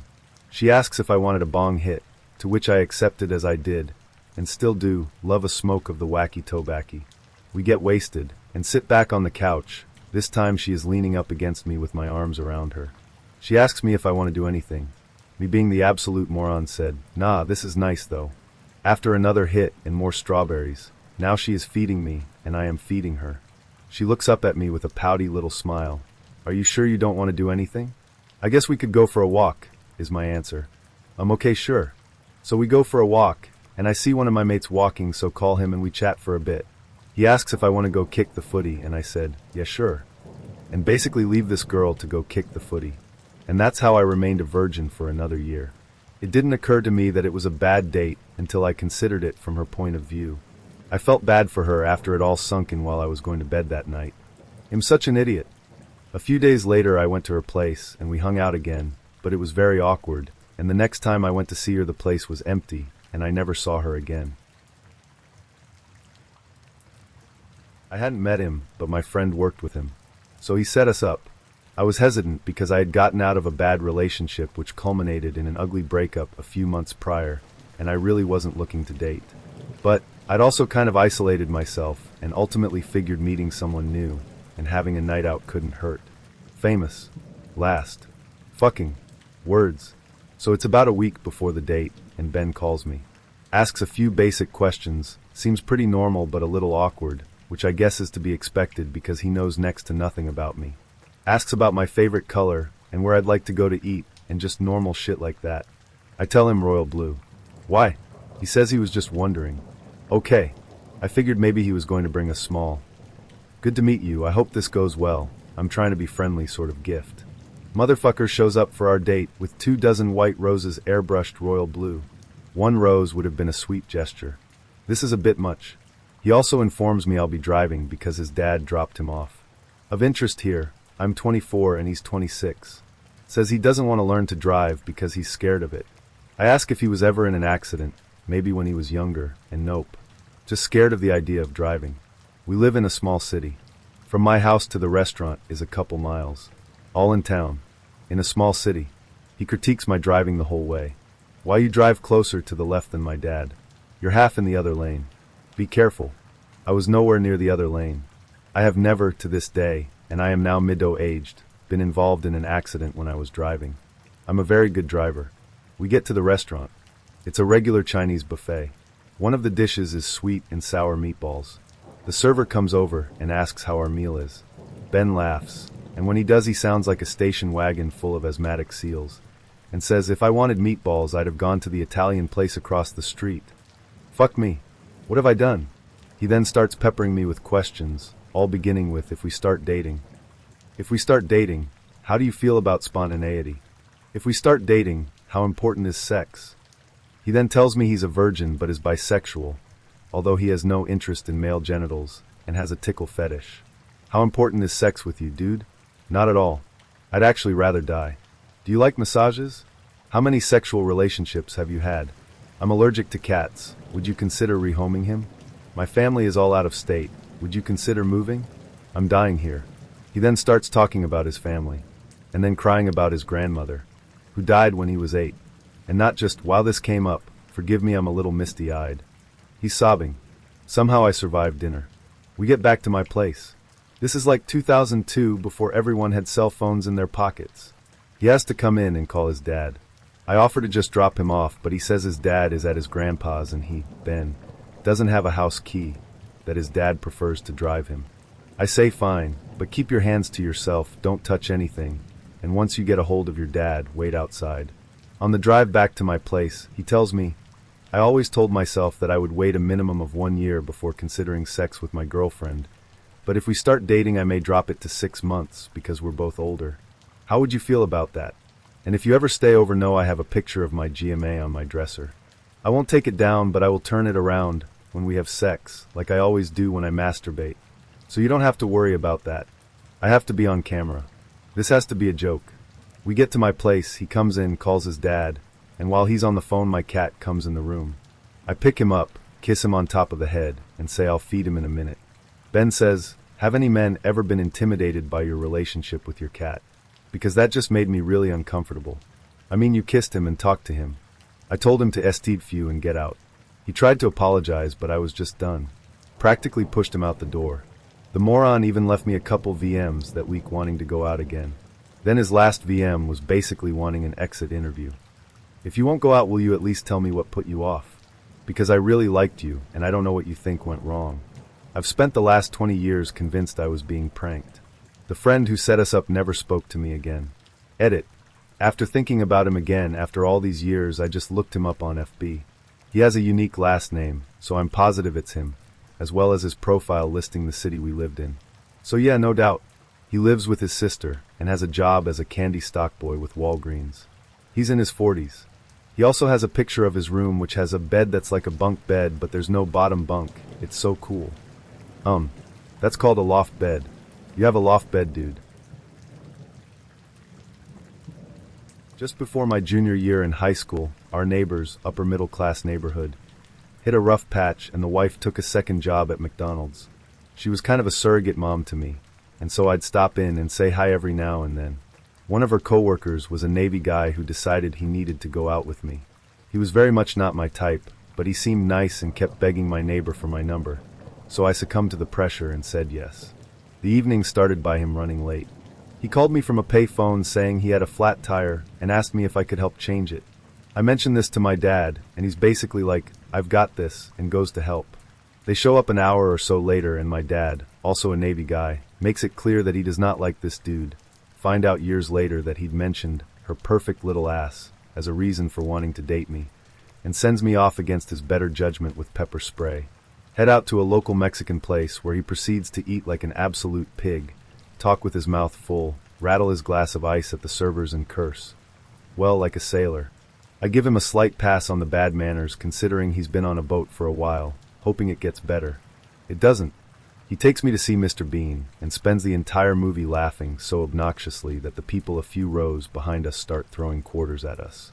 Not pennies, not popcorn or candy, but actual fucking quarters. I expect him to maybe stop, but he doesn't. In fact, it's like it isn't happening at all, and it continues. Slouch down in my seat and pray the movie ends soon. He drives me home and insists on walking me to the front door, even after I politely decline. We get to the porch and kisses me. This disgusting, gropey, completely unwanted kiss, and then says, "Let's go inside." Just as I'm saying no thanks and reaching for the pepper spray, my dad swings the front door open and says, "Get within 10 miles of my daughter ever again, and I will make sure nobody ever finds you." Guy ran so fast back to his car he practically rolled downhill. Never heard from him again, thank God. Not being big in the club, party, or dance scene, I tend to use online sites to get dates. Part of the problem is since I live in the middle of nowhere, every person I'd even consider dating is at least an hour drive away. Anyway, onto the story. So, I met the girl on the online site. Her profile was nice. Her pictures were neat. She had a little extra meat to her, but I'm perfectly all right with that. We started messaging, found out she was a gamer, she liked science-wise stuff, had a quirky sense of humor, and we messaged several times a day for about a month. When we finally decided to meet up, we decided on going to a fancy Asian restaurant that was halfway, so neither one of us needed to drive too far, which was my idea because I like being practical, especially when I was having job trouble at the moment. Well, when I arrived, I noticed a few details. Her pictures did not do her justice, namely that she was easily about 350 to 400 lbs plus. She was wearing a skimpy outfit that had her fat rolls pouring over the edges. She had high heels on which I could not comprehend how they functioned on account of the law of physics. She must not have practiced putting makeup on in a long time, because she looked similar to a clown, and when she spoke, oh God. I understand everyone has their way of speaking. I know of accents, speech impediments, and vernacular, but she spoke in a way similar to Harold Green from the Red Green Show. Whatever, this is all superficial, and not being one to judge too harshly, and I am not one to turn down a potential friend, I decided to just go with it knowing I had no interest in pursuing anything beyond friendship. Sorry, not a chubby chaser. So we go in, and the first thing I notice is when the ladies at front see her, their eyes go wide. They look at each other and begin to speak rapidly in Cantonese/Mandarin before the one at the desk greets us and takes us to our seats with only one menu. That was a red flag because my date didn't have one herself. Our conversations weren't anywhere near as complex or interesting as they were online, which was another flag because she seemed to not grasp the basic topics we covered, such as games, World of Warcraft, Final Fantasy, gardening, or even local politics. I would chalk it up as anxiety, but no, she had no trouble talking. She just had no idea about any of these things. Then she decided to start talking about sex. Yeah, no. I don't mind talking about anything, really, but I don't want to hear about the amount of sex you've had, how you like your sex, what your last boyfriend did to you, your masturbation techniques, your sex toys, and just what you want to do to me. Not only is that rather inappropriate first date conversation topic, also EW. Finally, to save me from a topic that churned my stomach, the food arrived. And I saw just why she didn't need a menu. She pretty much ordered the entire goddamn thing plus several alcoholic beverages versus my soup, steamed rice, and Hunan pork dish. She proceeded to just a bit of everything, shove it on her plate, and then shove it in her mouth, showing the table manners of a hyperactive bonobo, all while trying to keep up the previous topic of conversation that I constantly tried to deviate from to something, anything, that wasn't an insult to my senses but to no avail. The night continued in this disgusting, sauce-covered trend for a few hours until she had basically eaten everything she ordered and had some of mine as well. The bill came to a little over $200, which I, of course, had to cover because she magically forgot any of her money. Sorry if it seems rude, but if someone wants to get some extremely expensive stuff, and I inform them beforehand that I don't have a lot of money, I expect them to chip in even a little bit. On our way out, she grabbed my arm, tried to pull me close, and whispered how she wanted me, and wanted me to come back to her place. I placed my hand on hers, smiled gently, and said no. Now please let go of my arm. Luckily she did, and so I gave her an extremely awkward hug, told her I was going home, and promptly jumped in my car and got the hell out of there. Last message I got from her, about an hour after I got home, was asking why I didn't find her attractive, and why I was such a pansy to not fuck her on the first date. I simply said, I would have nothing against continuing our conversations online, but I don't think we had much chemistry. She wanted to do a picnic of sorts, but it was July, incredibly humid and a bit steamy/rainy that day. She insisted we did the picnic deal. Spent an hour getting this table nicely set up with food, dessert, candles, a nice tablecloth, cushions for us to sit on comfortably. Had never done this, but was trying hard to impress. Was actually quite proud of the end result. She arrives 15 minutes late. There was no connection hardly at all. She was not talkative, despite spending hours on the phone texting for a week leading up to date. She said she loved Latin/Caribbean food, so I got takeout from one of the best places local. A kind of assortment of things. She didn't touch any of it. She sat and looked at the river in the background, and I asked her a couple of times if she was okay. If she would like to move closer to the river? Was there anything I could do to make her more comfortable? And she would just smile and say no, and that it was all wonderful again, while not touching a single thing except a bottled water she brought. I sat through this for almost an hour. Finally, I just flat out said, I guess I was expecting a bit more conversation or at least some engagement in this. I'm sorry, it seems this date was a bust. And she just awkwardly smiled and said, I'm sorry too. I can see you put a lot of effort into it. So because I had nothing to lose, I asked her what was wrong or what I did wrong. And she responds, nothing really. I just think this is all a bit overboard for a first date. It's kind of cringe, like you're desperate. I can't even lie. My feelings were pretty hurt as I put together the date based on her cues and questions I had subtly asked. Even went ahead with the gross atmosphere of 90-degree weather and steamy, post-storm humidity. I wanted to respond, but I just bit my tongue and said, well, if you're not going to eat, I sure am. And I went to town on the food while she sat there. There was a couple sitting on a swing near us, and I went, hey guys, you hungry? And as it turned out, they were on a date, but were broke, so were just enjoying each other's company. And I invited them over to enjoy the table full of food with me. She left a few minutes after they came over, having said nothing since I started eating. And after she left, I had the best time with these two strangers, eating and laughing and telling them what happened, and both of them telling me I deserved better. I'm still good friends with them some 10 years later now. Never heard from the girl again outside of a single text later that evening saying, I'm sorry, that was a bitcha thing for me to say to you. I guess expecting me to respond, which I never did, just blocked her number and moved on. It was a Bumble date. I was very young, dumb, and spent a lot of time outside. He suggested I show him my favorite hiking trail, and I agreed. Totally stupid, but at least it was a busy trail, and the main loop was more like a walking path than thick wilderness. There was some light rain, so we sat in the car together waiting for it to slow down before we started hiking. He took his meds in front of me, which is no big deal. What was weird was he kept offering me one of his Klonopin, and I said no like 3 times. When we were hiking, we talked about our lives. He was new in town. He had wealthy parents who owned a second home in my town and let him move here rent-free. He had met a bunch of random people on Bumble Friends and let them all move into his home without charging rent. He was making an artist collective. They didn't make much art. They mostly drank and smoked weed all day. I told him I was in nursing school, and he said that it would be very hard on him for me to be in school if we got into a relationship. So I was already feeling like he'd be way too clingy. After hiking, we went to Target. He spent $50 on different kinds of socks and a laundry basket. His sense of humor was making weird noises at other people shopping, which was embarrassing AF. I drove him back to his car at the trail, and he left his socks in my back seat. So I had to meet him again to quickly give them back. My phone died, and by the time I got home I had 15 missed calls from him. I felt a bit creeped out by that. He had spammed me a bunch of texts asking if I was okay over and over. Mind you, it had only been an hour since we went on the date. We had only talked for a few days and gone on one date, so it was too much. I told him it was nice to meet him, but I didn't feel a connection. He didn't stop texting me. The next day, he tried to call me multiple times and texted again, asking if I was okay over and over.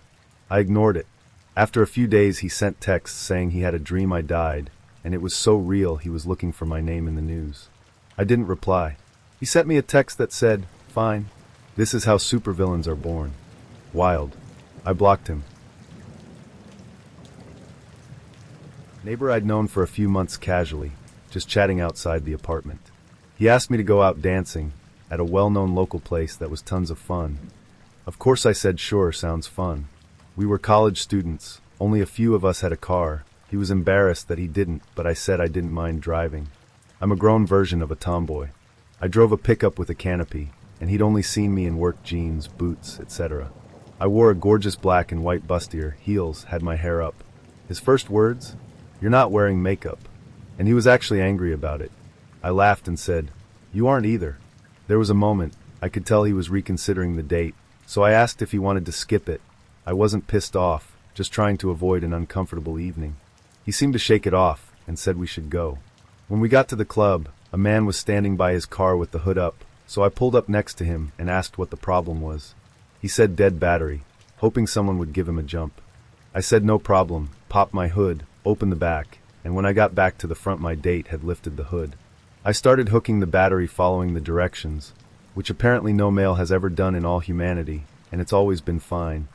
And he got pissed beyond repair when I stopped him when he was trying to help take over, and said we had to do it the right way. He started to argue, but I said my car, my risk, my way. The guy I was helping had the good manners to ask why it matters what order the jumper cables are hooked up. That was the last straw for the guy I came with. He said I was just showing off. We still went inside and danced. I had some grease on one hand that didn't wash off, I tried, and that bugged him even more. I think I enjoyed holding my beer with that hand all the more, knowing it bugged him. I can't say it was all that bad of a date for me, but it might be one of the worst ones for him. I kind of hope so. He showed me his car, and he pulled up a breathalyzer that was installed by the driver's seat. He explained that he had to blow in it or the car wouldn't start, and also every 5 to 10 minutes or so the thing would beep, and he would have to blow in it again. He made it seem like it was no big deal. He said jump in, and we can grab dinner. I said I'm just going to drive my own car to the restaurant, because I never let strangers drive me anywhere. He seemed totally shocked, but said okay. We got to the restaurant, and he said he didn't have any money, and asked if we could walk around a park instead. I said okay. This park was sketchy and gross. He immediately hiked his leg up really high on a tree like almost doing the splits, and said he had to stretch. He then tried to coax me to walk some isolated trails, and I flat out said no, and that I wasn't comfortable being isolated alone with someone I didn't know. He kept saying, "But you do know me." He then proceeded to talk about a bunch of boring nonsense. He asked if I wanted to go back to his place to have sex. I said no. He then got really annoyed and said he was wasting his time on this pointless date. I said I agree and I'm leaving.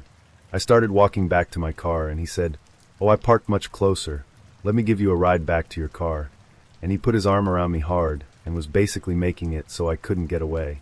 I played dumb and said something like, "Wow, you're so strong, do you work out?" Blah blah. He began walking me to his car without letting me move. I decided to play into it and said, "You know that you're holding me against you, I kinda do want to go back to your place." He lit up and said, "Oh yes, we can have so much fun." We got back to his car and he walked me towards the passenger side. By this point he had let up a bit thinking I wanted to bang him. My heart started racing and my head was screaming for me to get away. I felt like if I got in that car I was doomed. Suddenly I said, "OMG, what was that?" pointing behind him. He turned to look and I fucking Olympic sprinted away. He started to chase me screaming at me, but he was too slow. He ran to get back in his car and peeled out trying to follow me. I called 911 and hid. I was able to give them his car and plate and description, etc. He didn't try to find me for long. He left the park and raced away. I stayed hidden until the police came. They drove me back to my car and said they would follow up with me, but that he hasn't technically done anything illegal. After that I only met in public in the daytime for dating. It was scary as fuck. 10 minutes prior to our date at a pumpkin patch, she tells me her daughter is depressed at home and needs to be around someone. She decides to bring her daughter to our date. Told her she can have the day with her daughter, real life comes first, etc., etc. She tells me, no big deal, she's going to meet her friend at the gate in a few, and it'll be just us after that. Daughter meets friend at the gate, friend brought her foster sister and her friend. At this point, there are now the two of us for the date, and 4 girls from 11 to 16 years old following us around. They weren't bad kids or anything, quite the opposite. Was a little weird at first, but they were fine to tag along. Then, when the kids finally run off on their own for a bit, we decide to hit the little pop-up bar in the middle. She can't get in, has no ID on her. No purse, her wallet was just a fancy phone case with odds and ends. I don't mind paying. I think it's kind of a dude's job to pay on first dates anyhow. But it was the expectation that I would take care of it that kind of rubbed me the wrong way. Her phone then died, which meant she didn't have Apple Pay either. Either way, I'm determined to have a good day. We skip the bar and I grab us drinks at a little cider stand, and we continue. Kids come up and tell my date they're all hungry. You can probably tell where this is going. And even though the date isn't going to plan, I'm not about to let foster kids go hungry on a day where they should be out having fun. Fed the kids from the little restaurant they had at the patch, and felt bad after watching the youngest rip through her food in what felt like a couple of seconds. She clearly hadn't had enough that day. Quietly asked her if she'd like to order seconds. She said no, but I told her not to be afraid to ask later if she changed her mind. Kids had a good time, I made sure of it. Got home from the date, and date's psychotic addict ex had already put up posts that mentioned me by name, and how he's going to fight me, and all kinds of other shit. Which was hilarious in its own right. I'm twice his size. Immediately bowed out from there. In 2020 I was young and kinda desperate. 17, and just looking for people to hang out with really. So, I met this guy on a dating app. He seemed nice enough. Not my type, but had potential for a glow-up, you could say, so it motivated me to give him a chance. He was 22, and I was stupid. It was a hot summer afternoon. I met up with him on a corner between our houses, and we went for a walk. He was friendly, too friendly. And he stunk. He was absolutely fucking rank. Just imagine the worst body odor you've ever smelled in your life, and times that by 3. Now, I was trying to give him a chance, but he was wanting to hold my hand, and all I could think about was how dirty his fingernails were, how greasy his hair was. OFFS, just thinking about it right now is making me gag. We ended up sitting under a tree to talk, and he beckoned me to sit next to him, where he then put his arm around my shoulders. I turned my head away to just get a whiff of a fresh breeze, because otherwise I'd fucking pass out. He's putting his other hand in my leg, nodding his head, until he says, Yeah, this could definitely be something. Gross. Anyway, I offered to get us ice cream after he made it known he didn't have any money, and we walked him home after that. He lived with his grandparents at the time, in their basement. He offered to show me around, and politely I agreed, until he took us downstairs. We got into this whole virgin talk, you know how it goes. I told him I was, but I wasn't sure if I was ready for that yet. He puts his hand on my knee and tilts his head towards a mystery room. I can take care of that for you right now. I excused myself and ran home. I burned the shirt and exfoliated like hell when I realized his sweaty BO smell had soaked into my shoulder. I know this may seem like I was super superficial, but like I said, he wasn't really my type, and on paper his interests and hobbies seemed sweet enough. He was just down on his luck currently, so I thought I'd de-sweep my judgment to the side and give him a chance. Holy fuck, I sometimes feel like I can still smell him. I picked her up from her job at the airport. First clue should have been that she didn't really match her pictures. Not so much that it was catfishing, but she was a lot bigger than her photos suggested. She had also been pretty forward when we were texting, which I thought was great, but seems to have been misleading. It's important later. We went to this arcade place. The evening was fun, but I got that gut feeling that everything's not quite right with her. I figure I might be overthinking it and carry on. Later we went to a park nearby. It's pretty sizable, and we're looking for stuff to do, so she suggests we go for a walk, and I say sure. She's pretty out of shape, so we made it halfway up the hill before she had to take a break. It's at this exact moment that everything went sideways. She said she wanted to suck my dick. Right there. Halfway up a hill when it's 5C. In broad daylight. In sight of the parking lot. And also the busy road. Yeah, she'd been pretty forward before, but I think this might be taking it a bit too far. My brain kinda shut off at this point. I think the conflict between wanting head and not wanting people to see us just kinda short-circuited everything. I just kept repeating that people could see us. We head back down and get in the car. She asks what else we want to do. At this point, I just wanted the date to end and tell her I have to get up in the morning and want to go home. She's figured out that I'm not interested in another date. Cue the most uncomfortable 10-minute drive of my life. She keeps asking what she did wrong, where the evening went wrong, why I'm not interested when things were going so well earlier. I try my absolute best not to give any straight answers. I'm not really a confrontational person, and I just want the ride to be over. She switches to saying I'm not a real man, how I'm passing up something great, how she's such a wonderful person if I just got that chance to know her, how she's the mature one here. She also asks if it was because of her accent. She was an Indian immigrant who'd lived here for a few years. I barely noticed the accent, or her weight. She came back to this a few times.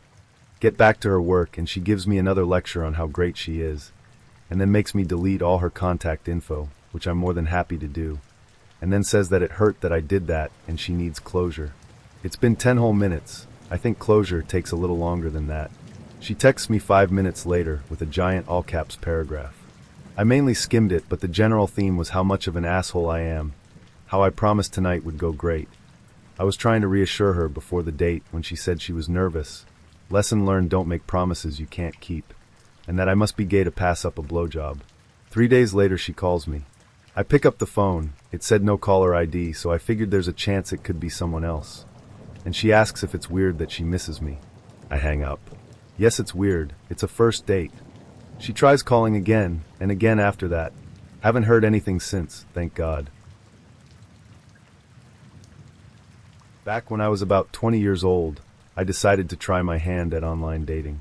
This was at a time when the idea of meeting people over the internet was less commonplace than it is now.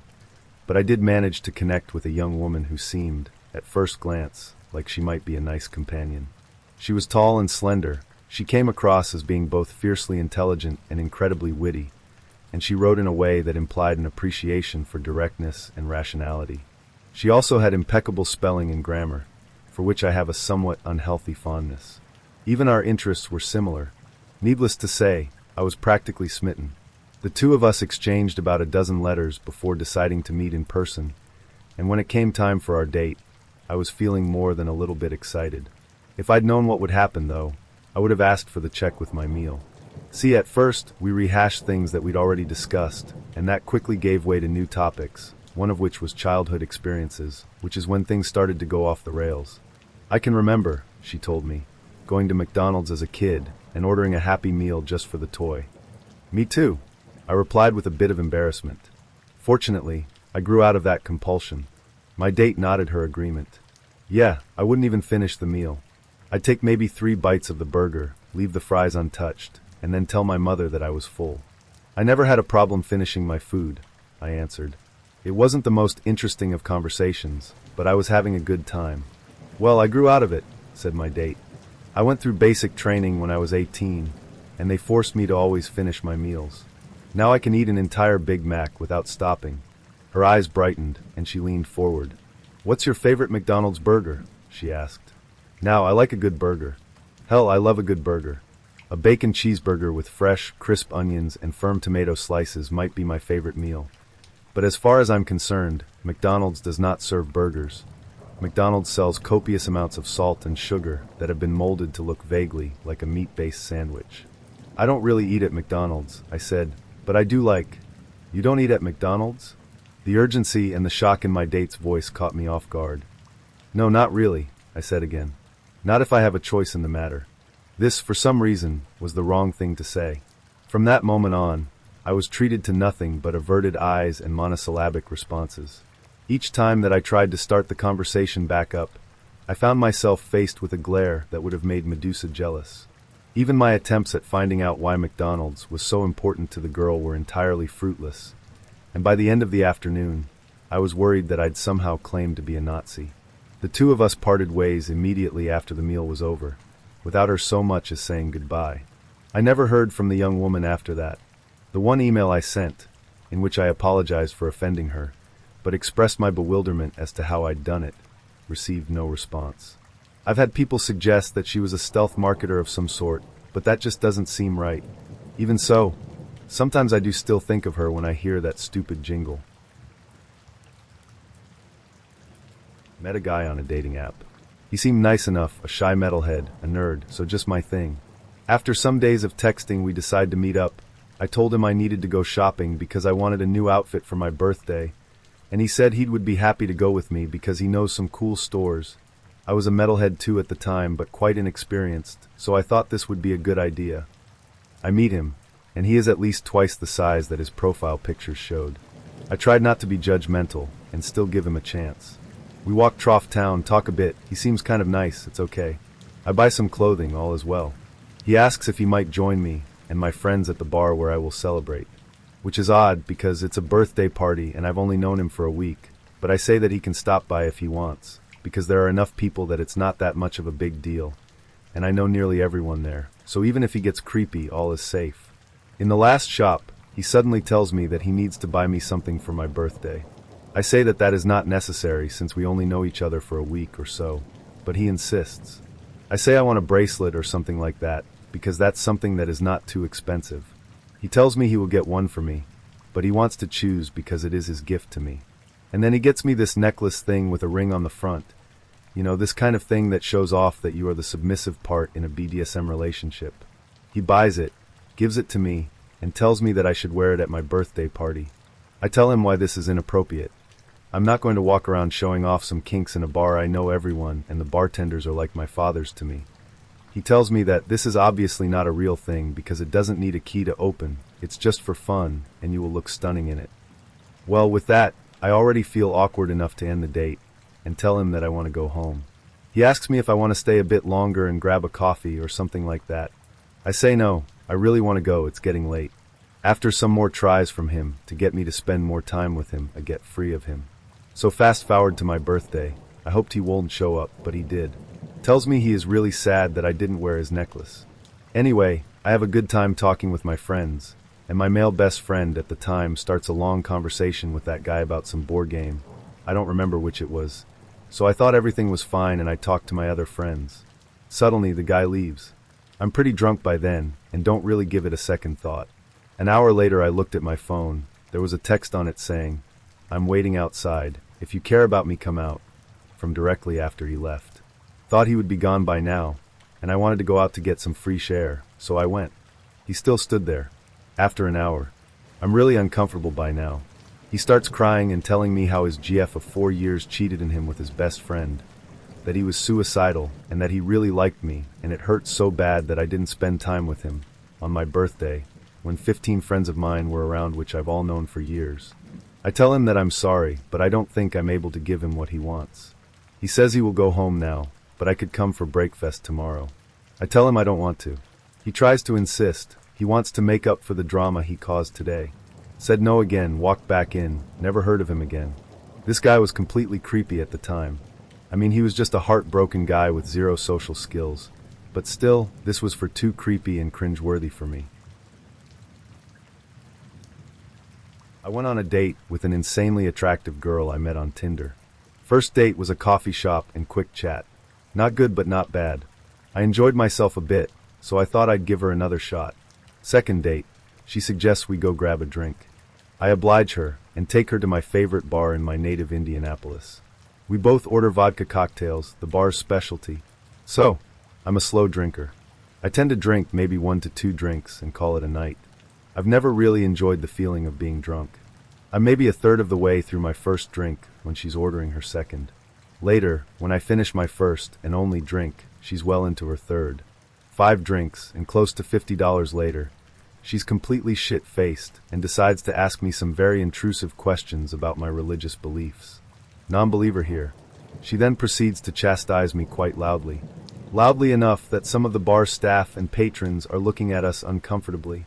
My face had to have been as red as a baboon's ass, I'm sure. So at this point in time, I decided to politely nope my way out of such a horrid situation by saying, politely, "I have to go. I'm not really having a good time now, and you're being very rude to me, so I think I'll use this opportunity to get out and count my losses." Her, "Well, you're an asshole anyway. You need to take me home, now." This is the part of the date where I decided to stand up for myself. Stupid me. Me, I have a better idea. How about you get an Uber driver to take you home, so I don't have to sit anywhere near your crazy ass. She throws what's left of her drink in my face and continues to yell even louder. I mouth the words "check" to my bartender because I was stupid enough to pay for the drinks by opening a tab with my credit card. I pay for the drinks and walk out without her. She screams at me again for walking away. We're outside and I'm making my way to my car and she's demanding that I take her home again. "Mia, hello. Get an Uber. I'm not letting you anywhere near my car." She then admits to me that she can't get an Uber because she doesn't have enough money in her checking account to afford one. So on top of drunken lunatic, I'm here with a broke-ass post-college girl now. Out of desperation, I agree to pay for the Uber driver to take her home. She agrees, and we spend the next few minutes in complete, total silence. The Uber driver finally rolls up, and I open his rear passenger door for her to get in. She calls me the N-word in response. I'm white. She then says, I'm not riding in that Uber. I don't know this guy. He could be a serial killer or rapist or something. Me, dude. Just get in the goddamn car and go. Her, no longer angry, but almost breaking down into tears. Can't you just take me home? Please. Uber driver looks at me like I just punched his grandma. After some coaxing, I manage to talk her into getting into the Uber. I hop in my car and drive home, shaking with anger/self-pity/anxiety. Uber driver gives me a 1-star rating. I give him a $20 tip as a, I'm sorry for pawning this psycho on you tax. He re-ranks me as a 5-star. The next day, this girl texts me and apologizes for acting that way. She's had blah blah blah happening in her life, and she gets angry when she drinks too much. I accepted her apology. She asks if we could hang out again soon. I sent her the most polite, absolutely fucking not, I could muster. She then started ridiculing me via text until I blocked her number. I met this guy on a dating site a few years ago. I was 19 at the time, and he claimed to be 23. He seemed really decent, great sense of humor, common sense, charming. We arranged to go on a date on a Saturday night in the city.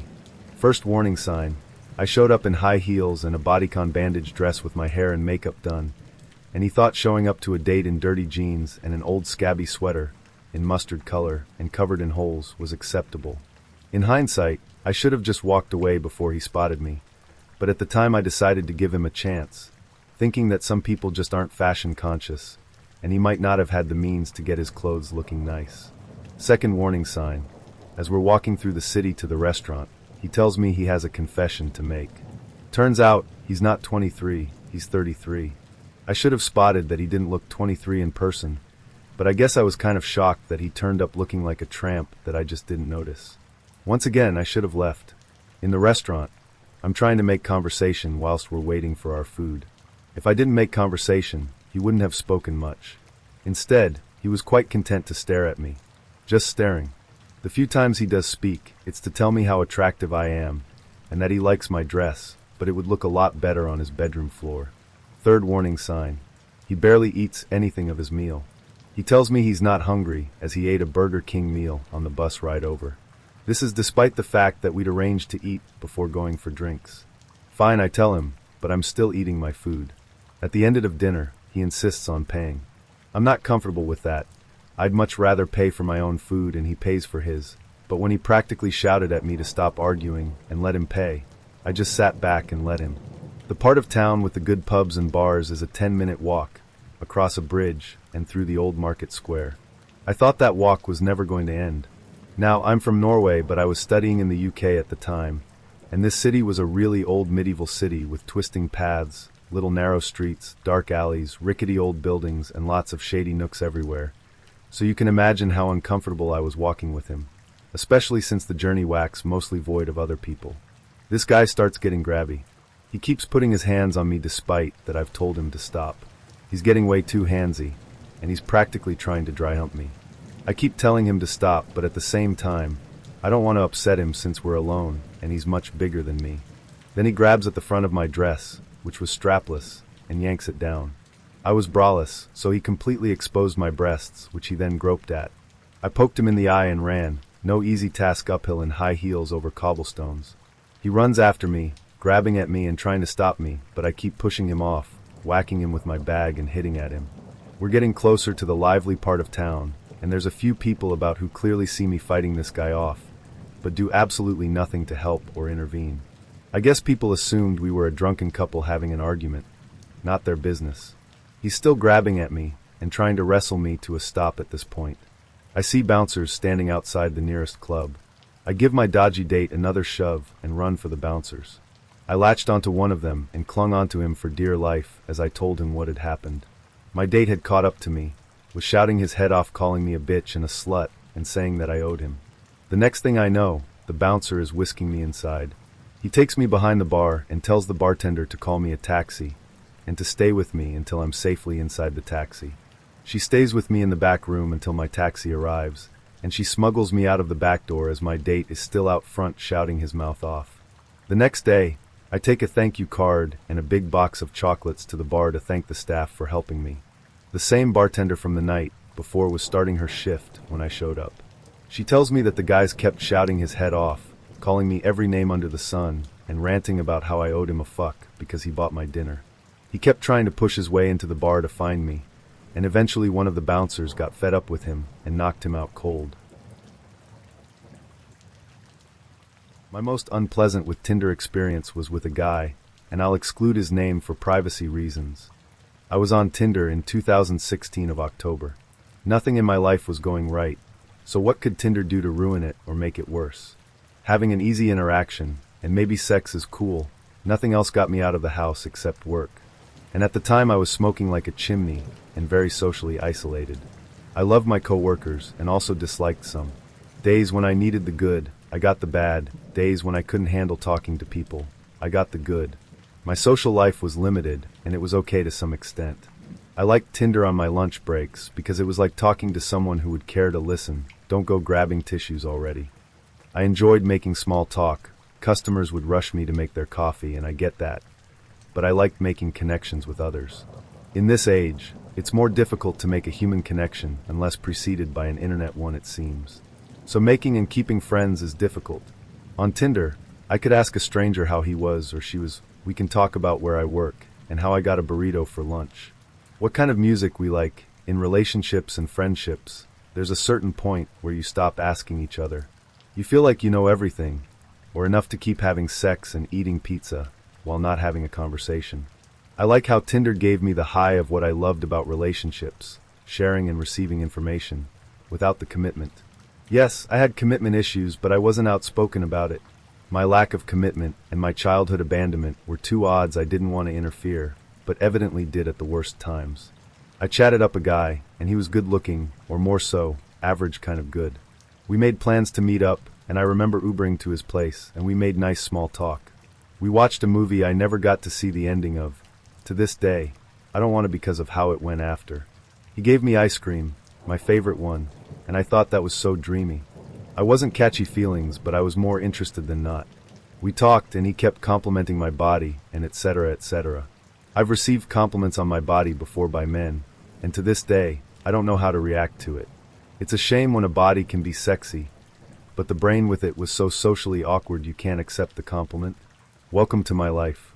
Now back to the story. This guy and I end up parting ways the same. We should do this again sometime. Him meaning the sex, me meaning the hanging out. We kissed each other before I left. It was cool. The day after, I message him hey, and I'm pretty lighthearted.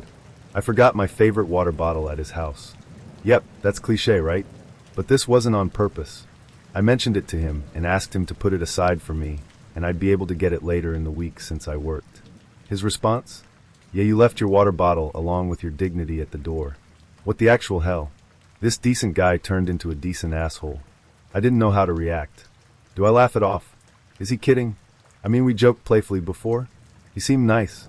It wasn't worth the shame in this TV asshole personality. Unmatched.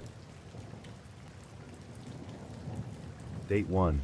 Met a nice man for drinks after chatting with him for a couple of weeks. Did not feel a connection. Got a little drunk, he dropped me home. He tried to kiss me, but I was not interested at all. Date 2. Met someone with a load of mutual friends. Again, met for a date. No sparks, went home alone. Now, I was getting bolder and choosing guys to talk only after looking at their profiles. Date 3. Met someone with similar background. Met him for a drink. He mentioned he was in a long-term but long-distance relationship with a girl, but was very unhappy. Felt bad for him. Continued chatting with him. Next time we met, we had sex. Did I feel guilty? Sure. But I was lonely as fuck, and we continued doing this for 2 weeks. Both realized it was wrong and stopped it forever. Now he is married to the girl, and I do not think she knows. After a couple months, started Tinder again. Date 4. Matched with a guy who wanted to hook up only. I was okay with it. Went back, had awfully bad sex, though did not complain, but man, oh man, I think my face gave it away. He blocked me the next day. Huh. Meanwhile, date 1 and date 4 turned out to be best friends, and date 1 started abusing me, which was very stressful and degrading. Date 5. Now this was a guy we had the exact same background, same tastes, same challenges. I was very cautious. I spoke to him for almost 2 months before meeting him, but when we met, sparks flew, at least for me. We went back to my place and had a very great time, but he left immediately later, saying he had work the next day, was a weekend. The next day he blocked me. This was when all hell broke loose. I felt pathetic, hurt, and so stupid. Well, I did drop him a message, sharing the same. Have always regretted being so emotional. After that, I was off Tinder for a very long time. Went back again. Date 6, met a guy, he was okay. Wanted a friends with benefits relationship. I was okay with it, since I was lonely but the sex was really bad. Guys, a girl needs some loving too. This continued for 2 months. Date 7, at last met a guy. I had been interacting for a while, and the experience was fucking explosive. He never blocked me, met him once again. Sometimes we connect over chat, but no one bothers the other one. Date 8, met another guy, fell in love, was in a relationship for almost a year. But after 10 months or so the relationship fizzled out. Tried for a year, but well, things did not work. While the relationship had its ups and downs, it was stable and happy one for most of the time. Meanwhile, date 5 connected again, apologizing. I was not interested, but when things got tougher with the guy I was dating, I connected and vented out my frustration. After my breakup, hooked up with date 5 again. For all the good sex, he never allowed any emotional connection. Went on and off for a year too. Both traveled abroad / domestically at our own expense to see each other sometime, but always ended up being frustrated because of other priorities. More often than not, it was me traveling and getting ditched. Realized this was not helping me, and after a lot of heartache, on my part of course, decided to move on. Of course, not before. I had another one of those emotional outbursts. Regrettably, this lasted a week. This time, however, I was not blocked, felt pretty pathetic. The last one has definitely opened a Pandora's box of emotions for me, forcing me to reevaluate what the hell I want from Tinder in life. Net, Tinder was a mixed bag for me. Have spoken to interesting people, creeps, fuckboys, all kinds of guys. You just need to make sure both parties involved are looking for the same thing. For me, the number of bad experiences exceeded the good ones. I would not call the experience terrible, but it was a bad experience. I joined Tinder for having some good conversations and developing good bonds. Chatted with a guy who was intelligent, funny, and well-educated. I always preferred such kinds. Negatives were, he was too secretive about his life and very rigid. So we started chatting, moved to WhatsApp, and after knowing enough about each other we decided to meet. The first meeting was good. I enjoyed his company. We met at a coffee shop, and he was more or less nice to me. He also cracked some jokes which I enjoyed. He used to tease me a lot, and I had not much problem with it, but it also led to fighting among us on a regular basis. Another problem, which was there, that he would not answer my questions. We used to talk on daily basis, and I remember asking his date of birth for 1 month, but he did not tell me. I still do not know why he hid that info from me, because that was not a big deal. Second incident happened when I was in his car and just saw his contact cards. I casually picked one of them. At that time, his reaction was, "Why are you looking at my card?" I did not take it seriously, and like another joke and petty fight, I reacted by giving the card back without seeing it and said, "I have least interest in it." He was hiding his address and contact info from me, which otherwise would be available to many of his clients. He is an advocate. After a few weeks, I kept asking for his date of birth. 'Cause I was surprised, why would he hide a simple fact, or maybe he was teasing me by making me more curious. After a few weeks, when we met, again I was in his car and his cards were there. I picked one of them, and this time I was very happy, and decided to keep it with me. I had never imagined that he was so egoistic and stubborn that he forced me to return the card, even tried to snatch it from me. Initially, I thought it's just a momentary thing. I even asked him, "Can't you see me happy?" 'Cause there was actually nothing to hide. It was just his stubborn nature and ego. He told me that he won't get out of the car, we were heading to a restaurant, if I did not return the card. After arguments I decided to go back, but he had locked the car too and asked me, "Ace hai chali jaogi, you will leave without returning the card?" I was surprised at this. Then he snatched my purse. I was too angry and hurt at that locking of car and his rigid behavior. I returned the card back to him and got out of his car, and without looking back, moved towards the metro station to come back home. It was our last meeting. It ended there. I had been ignoring the things for a few months. 'Cause for me he was important. But then there was a moment when my mind told me, no, that's enough. I can't take it anymore. Cannot hurt myself more. Note, I am happy that I could get it out of my system by sharing it here. I do not have hard feelings for him, but I am hurt. I still feel bad when I think about it. All these 26 years of my life, I have never been in a relationship, never dated any girl. I am, completely immersed in my study, research, career goals, etc. In addition, my shy and introvert nature have been a major bottleneck to start the conversation with any girl. Many times an intense wave of loneliness kicks in, and I used to listen to sad songs, write some poems to soothe my restless mind. Anyhow, after giving so many thoughts, I decided to open my Tinder account. I read numerous articles, watched various videos on how to Tinder. I am an average-looking guy, so was really not expecting to get likes from so-called beautiful Tinder queens. I put some info about my education, my research, hobbies, favorite music, movies in the bio. I was ready to explore the adventures of Tinder. After 1 week, I got a notification that someone's liked my profile. But, in order to see who liked your profile, you need Tinder Gold, which costs $14.99 per month. I was really hesitant to purchase this, but finally decided to dedicate that money, which I thought would be beneficial to gain any relationship, friendship experience with the girls. I got Tinder Gold. Match 1. Some semi-nude Chinese girl had liked my profile. Needless to say, it was a fake profile. Still, I matched that profile just to see what is next. Hello there. She, what is your number? So my guess was correct. Pretending not to know what his number. I am a student in XYZ University. What about you? She, what is your mobile number? I think we should get to know each other a little bit, and then we can exchange the numbers. No reply for 2 days. I unmatched her. Match 2. One black American girl / student. Yes, I am also studying in the USA. With 2 cigarettes in her mouth and the beer bottle in hand. Again, I was really not interested, but I really wanted to utilize my $14.99 on this Tinder Gold plan. Hello, good morning. She, good afternoon. What you do study at XYZ University? She mentioned student in her bio. She, good evening. LOL * good night. Yes, it was around 11 p.m. Immediately unmatched her. I was getting frustrated as I got similar 2 other useless matches, one from a shirtless guy, and I was not getting matches to whom I sent the like/super like. Here are some of the bios of such Tinder queens. But me a cheesecake or forget me. I am a slut for ranch. Gonna swipe right who's way out of my league. Make me laugh, and MURS. And much more stupid, cringe-worthy things. This continued for 18 to 20 days. I canceled the Tinder Gold subscription. Disabled my profile from Tinder and finally, uninstalled it. I was back to my normal and lonely life. I was wondering, even after having good profile pictures, interesting bio, as I already mentioned that as a PhD student I researched really well in these aspects. On the account, what went wrong? Why I couldn't get a single decent match? I started introspecting about that. My main intention to utilize the Tinder was to just gain some little bit of experience about dating, talking confidently to other girls, how to have a meaningful conversation, etc. It was a useless attempt.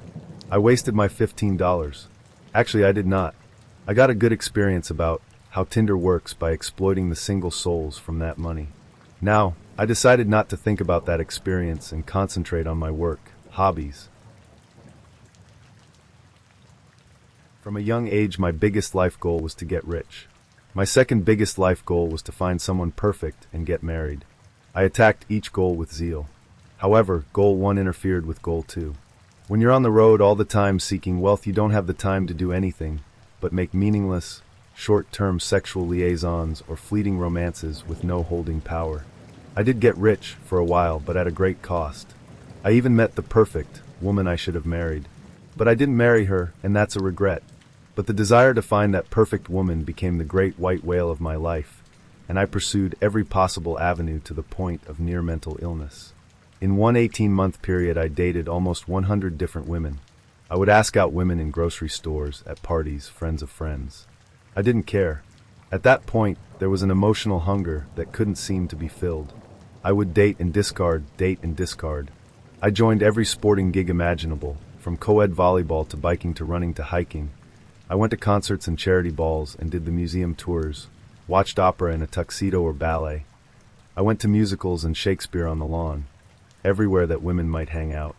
I bumped into them on purpose and spilled their drinks, so I had to buy them another, an excuse to talk. To that end, I joined every matchmaking service you can think of, from lunch dates to Yahoo Personals, Matchmaker, Match, OKC, POF, over a dozen of them. Most of them are long out of business now. I even ran a dating organization for 5 years, a progressive dinner thing for people over 40. The only thing I didn't do was meet women in bars. I don't drink, and picking up women in bars takes a certain kind of game I just don't have. I had various goals. I could meet someone, or just have an interesting experience, or make a friend, or get laid, or actually meet the love of my life. After dating hundreds, perhaps thousands of women, I decided there were 4 possible outcomes. You like her, but she doesn't like you 60% of the time. She likes you, but you don't like her 30% of the time. You both don't like each other 9% of the time. Or the Holy Grail, you both like each other 1% of the time. So I decided that to meet that one person in a 100, I would have to date 100 women minimum. I've had every possible experience you can think of, from women humiliating me over my looks to women fucking me in a public bathroom on a first date. I've seen so much. I could write books on it. I've been catfished. I've been stalked. I've been heartbroken. I've been conned by gold diggers. I've been trolled by religious nutbags. I've been sought by the desperate. I've been lied to. I have had many, many experiences. A couple of memorable experiences include heartbreak. Once I met a woman from some personal service at a nice, candlelit restaurant. I don't know how we ended up there, since I usually like to go low-key on a first date in case it goes south fast. But this woman, when she walked in, was beautiful. Petite, wearing a clean, pressed dress, with blonde hair and blue eyes. She was the personification of innocence and beauty. By chance, we got a corner table next to brick wall and a window. It was pouring outside and we were cozy. The wall blocked off the restaurant noise. We could have been the only people there. Our eyes locked, we chatted and laughed, we told stories, we held hands. Hours passed. They seemed like seconds. When the time finally ended, there were tears in her eyes. I never thought anything like this could happen, she said, looking into my eyes. I was holding both her hands in mine. I think you're a really good man, she said softly. We walked out in the rain to her car. She hugged me in the rain, with her head on my chest. I really want to see you again, she said. On any other blind date, I would have invited myself into her car and tried to make out. Not now. It would have ruined the moment. She handed me her business card from work with her phone and email on it. She wrote her phone number on the back. I put it in my pocket and watched her drive away.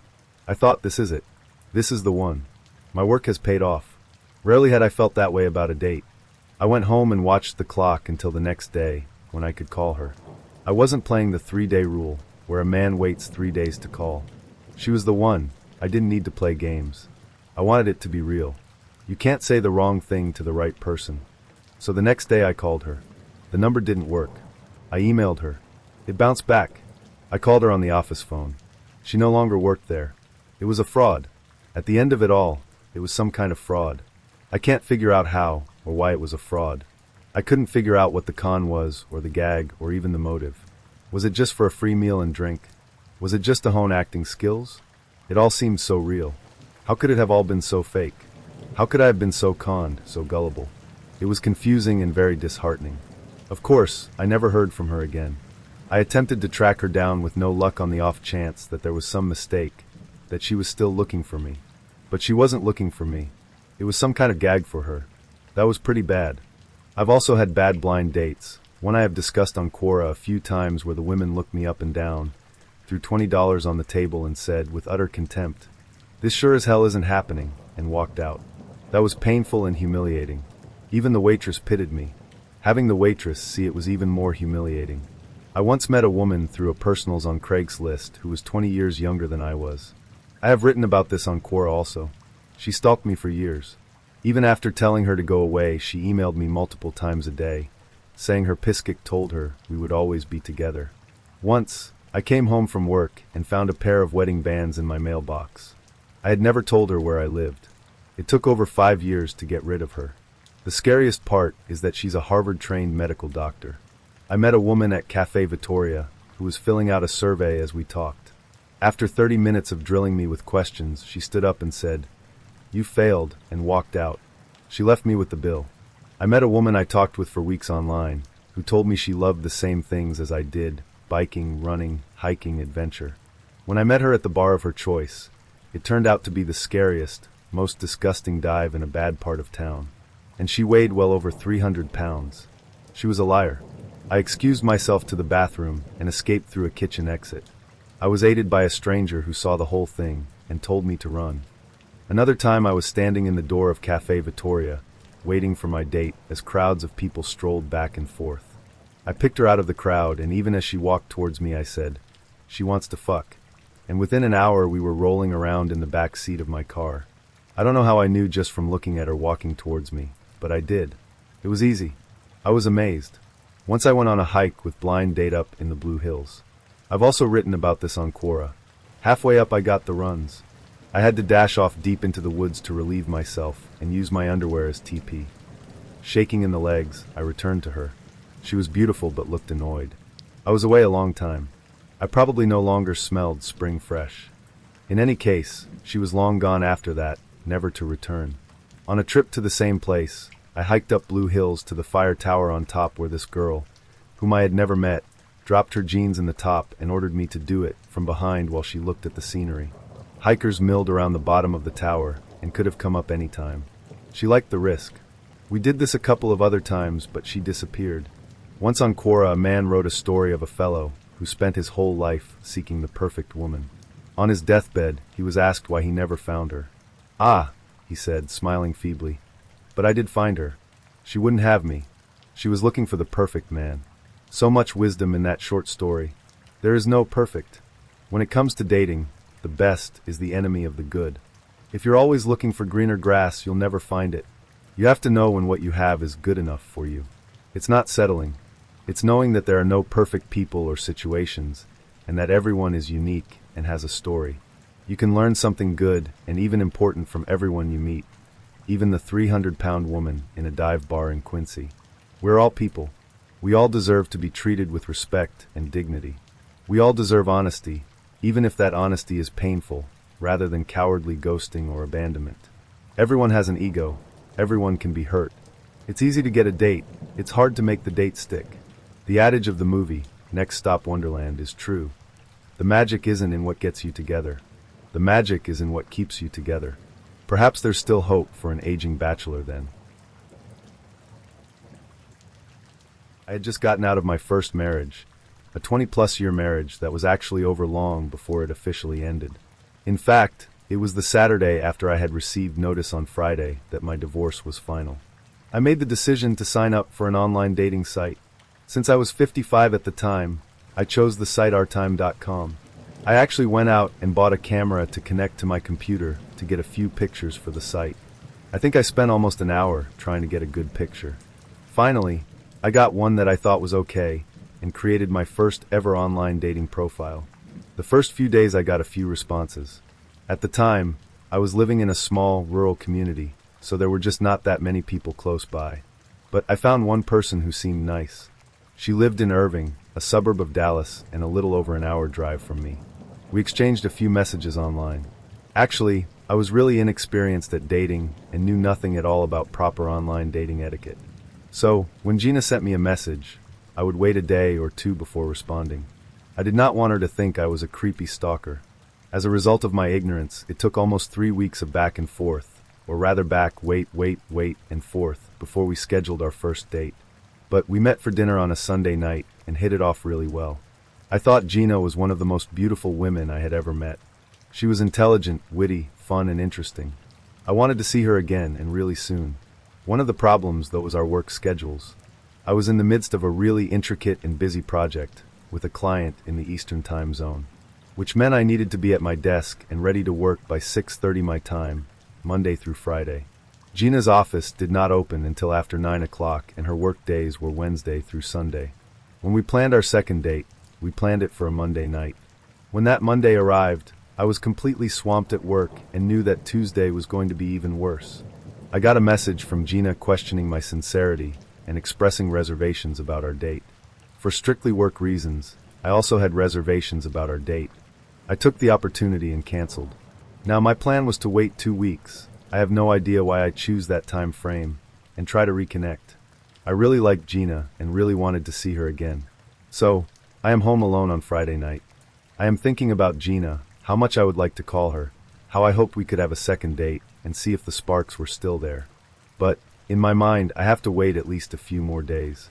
Then my cell phone rings. It is Gina. We talk. I explain how busy I have been with work and how I really would like to see her again. We make plans for a second date, this time on a Saturday night. Before long, I am spending most of my time with Gina. In a few months, we rent an apartment together, and we have been together ever since. On February 27th, 2013, Gina and I married. So my most unforgettable online dating experience was my first and only online dating experience. Gina and I are still married and more in love than ever.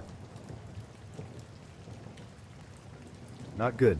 I gave online dating several chances spanning years, and the only changes I saw was it just got worse. Keep in mind, I was a male looking for females. And also keep in mind, I never had an issue meeting women until I went online.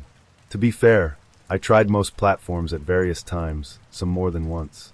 The platforms ranged, but weren't really the problem generally. The lower you get, the worse they were. I did everything I was supposed to do, and I wasn't typical on there. My bios were probably in the top 90%. See my account here, I have no issues writing. My pictures were recent, I was always honest, and I was never a serial liker, that apparently most men are on these things.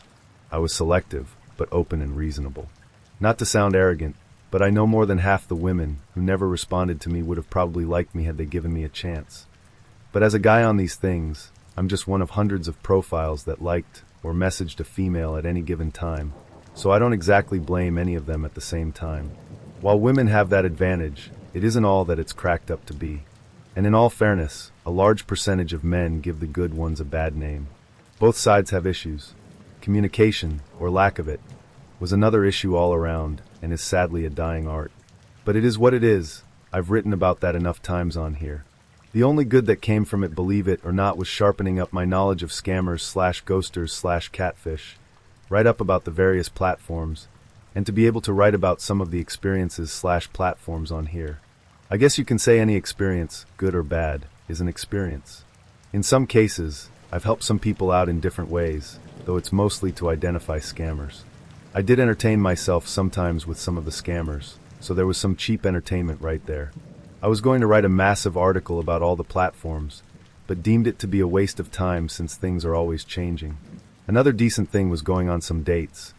Not that most of the dates amounted to anything, but being an online reviewer, I was able to review a lot more places, mainly restaurants, than I probably otherwise normally would have.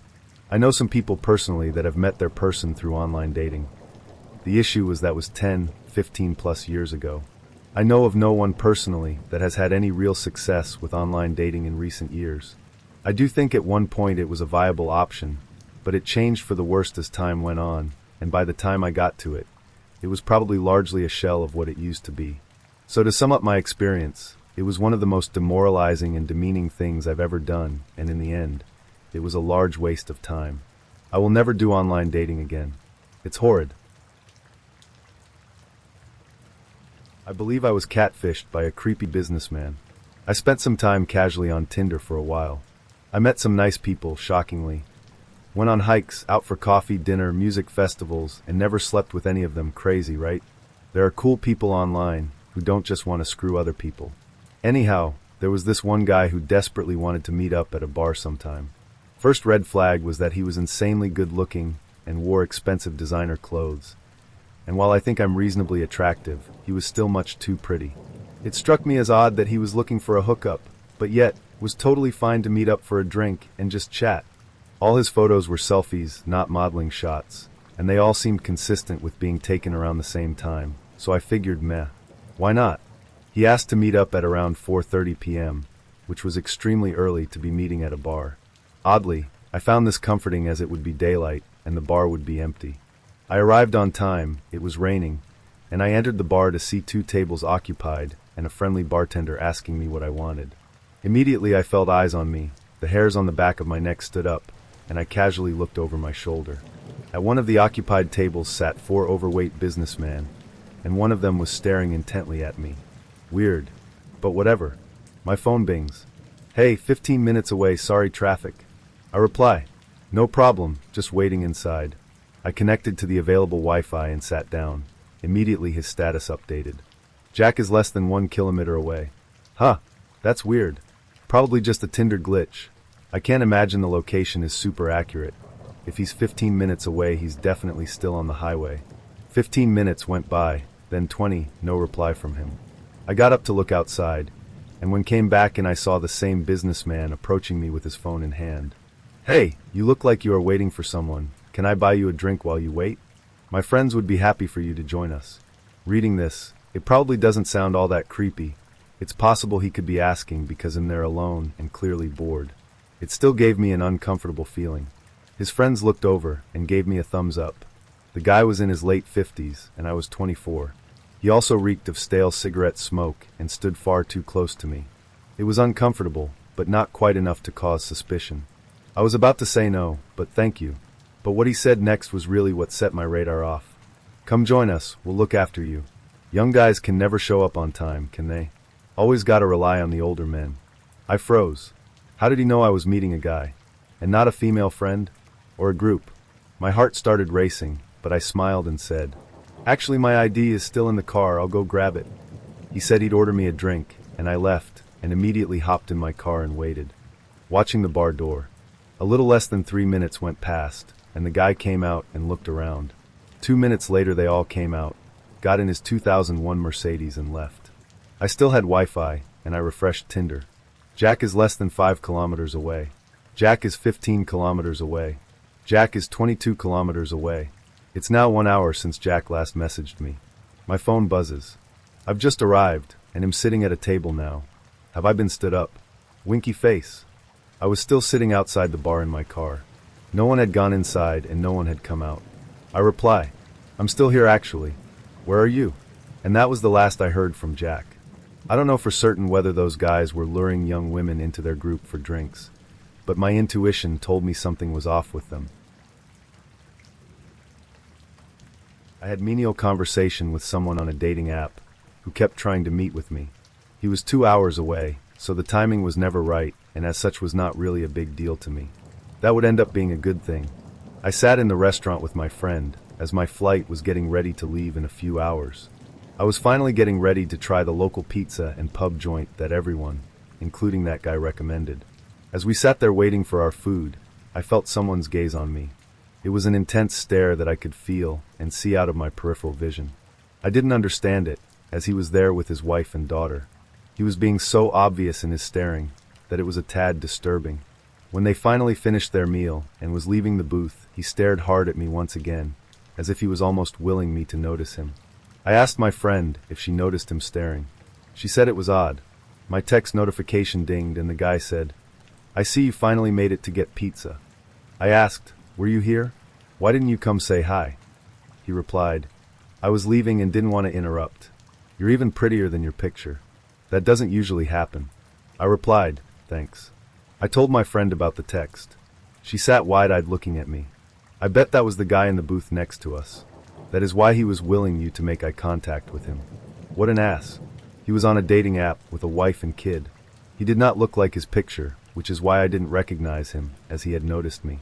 He found me on Instagram and messaged me on there, thinking he got away with not being found out. He still kept trying to flirt and schedule a meeting. I ignored every message. That is one of the many reasons why dating online can be discouraging. My worst experience was going out with a guy who I was attracted to on OKC, but we hardly messaged beforehand. He wanted to save that for the first date, which I understood. His name, I can't recall it. I think it was Aiden or something in the A range. On our date together, he was instantly a very shy and awkward person. That's okay, I thought. I can handle that. We both went to the mall together since I needed to grab bleach and color for my hair, and there was a great place that gave me discounts because I shopped there frequently. I told him I was considering going green or pink, and he told me that I'd look terrible and I should do blue. Yes, this man I just met had tried controlling my hair color, and when I say this, I purchased the colors I wanted, and he said, "I can't be seen with you looking like a clown." Okay, I figured his sense of humor was just offbeat. He seemed like he was kidding, so I thought. Once I got all of my stuff, he asked if I was hungry, and we both went and got a meal together. This was when all my bunches kicked into overdrive. My gut was telling me to run out. In our conversation, he is pulling up my dating profile on his phone and reading it, and then asking me questions based off of it.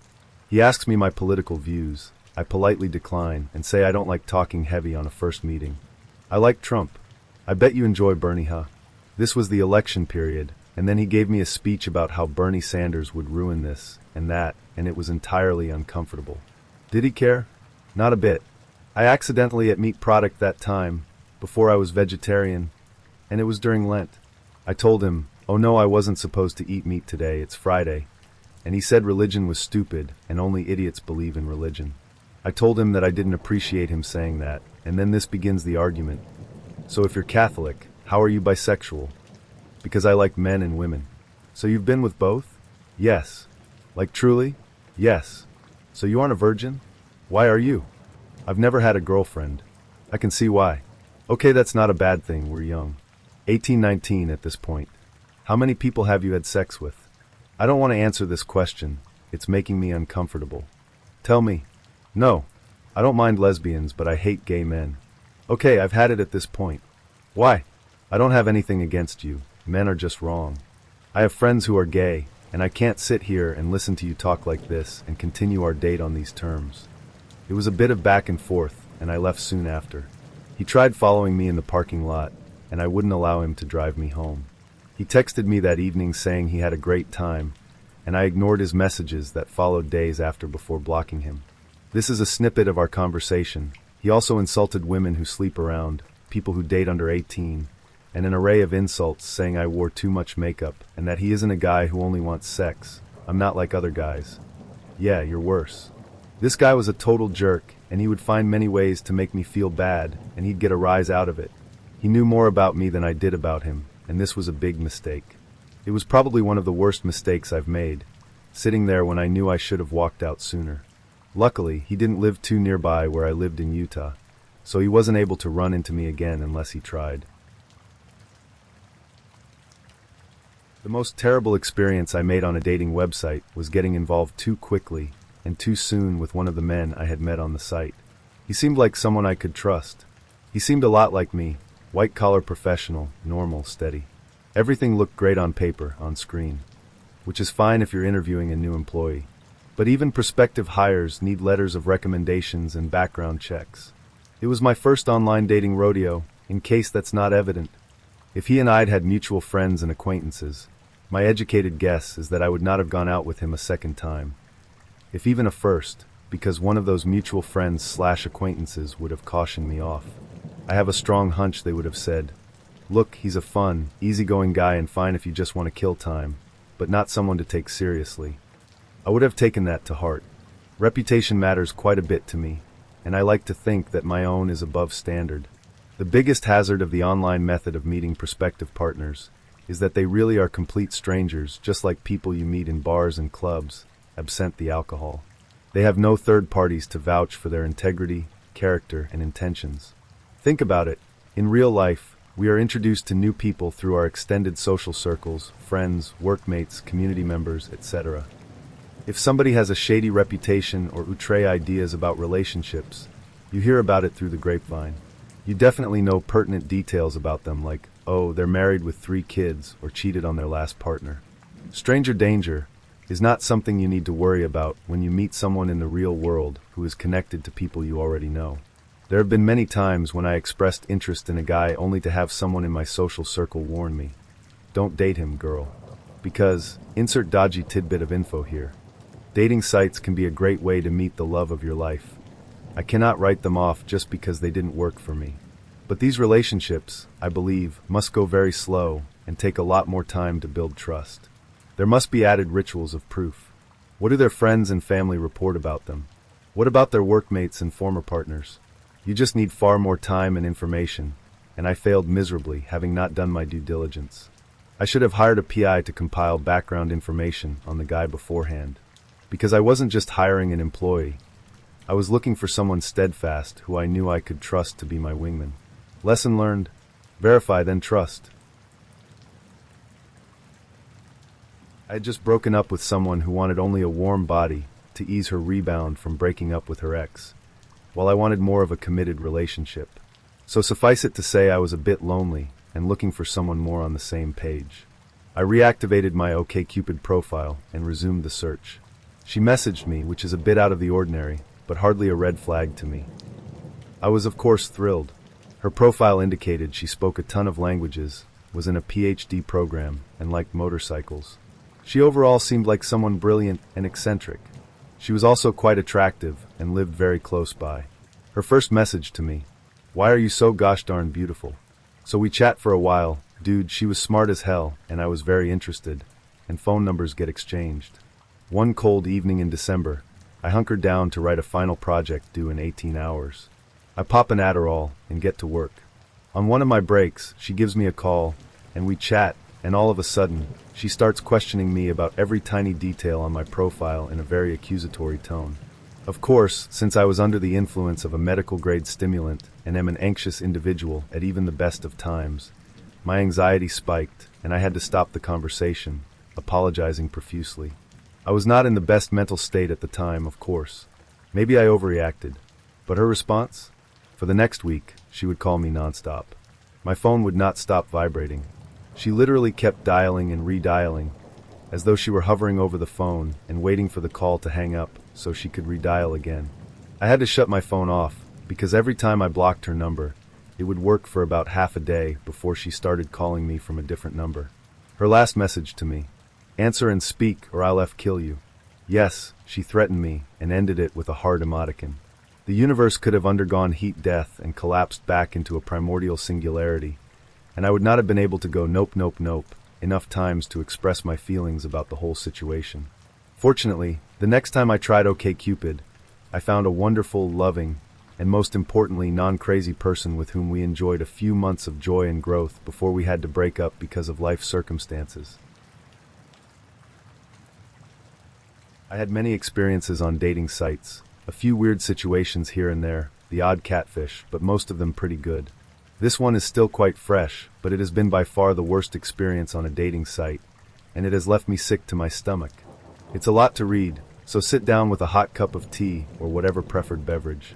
So I matched with this guy, Jay, and we had an awesome conversation right away, great chemistry and all that, and we hit it off pretty quick. He mentioned he had kids, and they would always come first, which is not a problem for me at all. I assumed that he wasn't with the mother of his children anymore, as he was working and living 3 hours away from them. I actually found it admirable that he still made time for his kids every week to see them, even though he had a crazy work schedule. We talked for several weeks through text and phone calls, and he was the sweetest, attentionate, funny. He would send me pictures of him and his kids having fun, and it made my heart melt. My pastime is to paint cute portraits, and he asked me to paint his kids, which I gladly accepted. By then I was pretty keen to meet him, and when the first date came I was super happy and excited. It was the cutest date.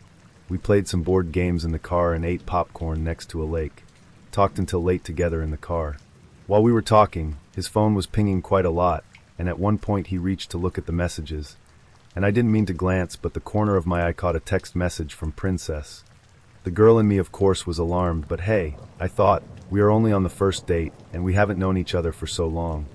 So let's give him the benefit of the doubt, and don't ask questions otherwise he will think you are crazy. So I shoved that on the back of my head and continued staying in contact with him. He would take news every day and talk about him and what he wanted, explain to me that there was never any love in his marriage, so that's why it was over now. But he was looking for real love, a connection, someone to be with, etc. But he would always put his kids first. He said how the most important thing for him was honesty and communication. I thought how cool that he's got the vulnerability to talk about this to me. I was quite flattered, and my heart melted further. Now comes the second date. He asked me if I'd be keen to come up to his place, and even offered to pay for my gas money. I declined the money, but I thought it was really thoughtful of him, so jumped in my car and did the 3H trip to see him. We spent a lovely time together, and of course we ended up having sex. He seemed quite nervous, and I won't go into details, but there was some malfunction in the system. Honestly, I didn't care. I thought it was quite sweet actually, and guess what? Yes, my heart melted again. I just wanted to give all my TLC to this sweet, loving guy that goes through a hard work schedule to provide for his children. He went out of his way to come and see me at my place, when he had already a couple hours drive from his kid's place, and 3 hours left to drive to get home. It made me feel really special and appreciated. We continued to stay in contact, but what I shoved at the back of my head came back. This guy is too good to be true. My gut feeling was telling me that the whole thing smelled fishy and weird. I couldn't forget the princess text, and he actually never mentioned divorce. He would just call the mother of his children the ex. Still went back to see him. We went for a walk, and he told me about his upcoming trip to Brazil in a month and a half.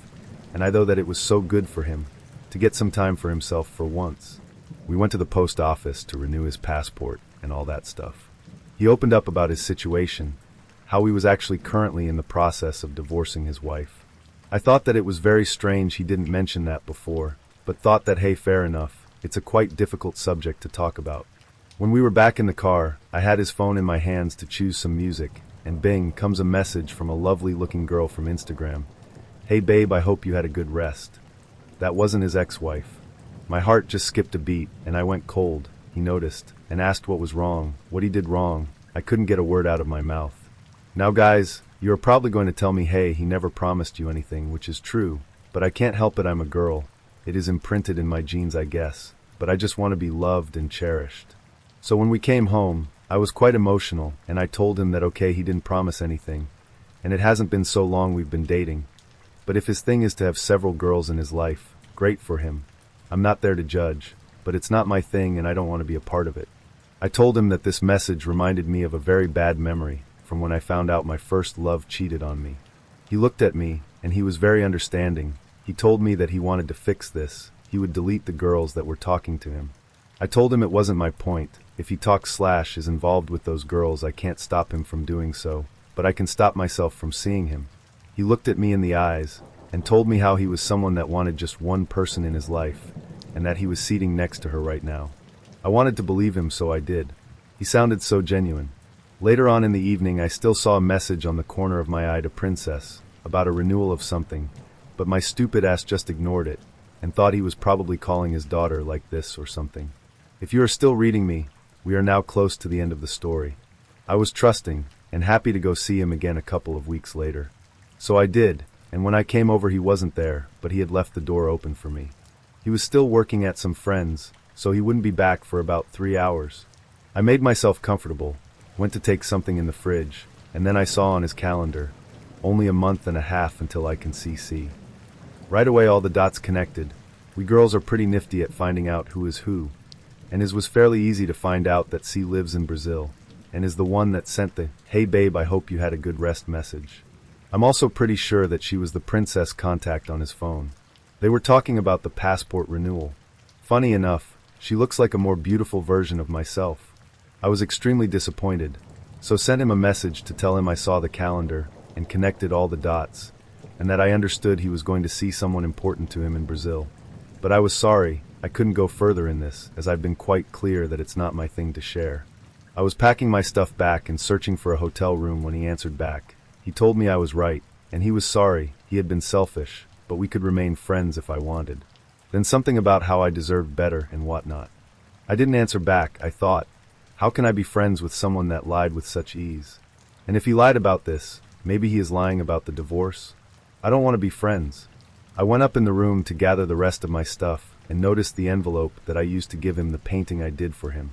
Inside was the painting, along with a picture of him and his wife. I took the painting and thought that I didn't want my art to be part of this guy's life. Oh dear. This happened to me just last week. I am on the Bumble dating app. I accepted a date with a guy on there who coincidentally happened to be a brother of a guy I have known casually for a few years. This mistakenly made me feel he must be safe and normal. I allowed this person to pick me up from my house. Huge mistake. One of the first questions he asked me is, "Are you racist?" I replied, "No, I don't feel I am." "Why?" He replied, "He is not racist, but he doesn't like airs." At first, I thought I heard wrong. I did not.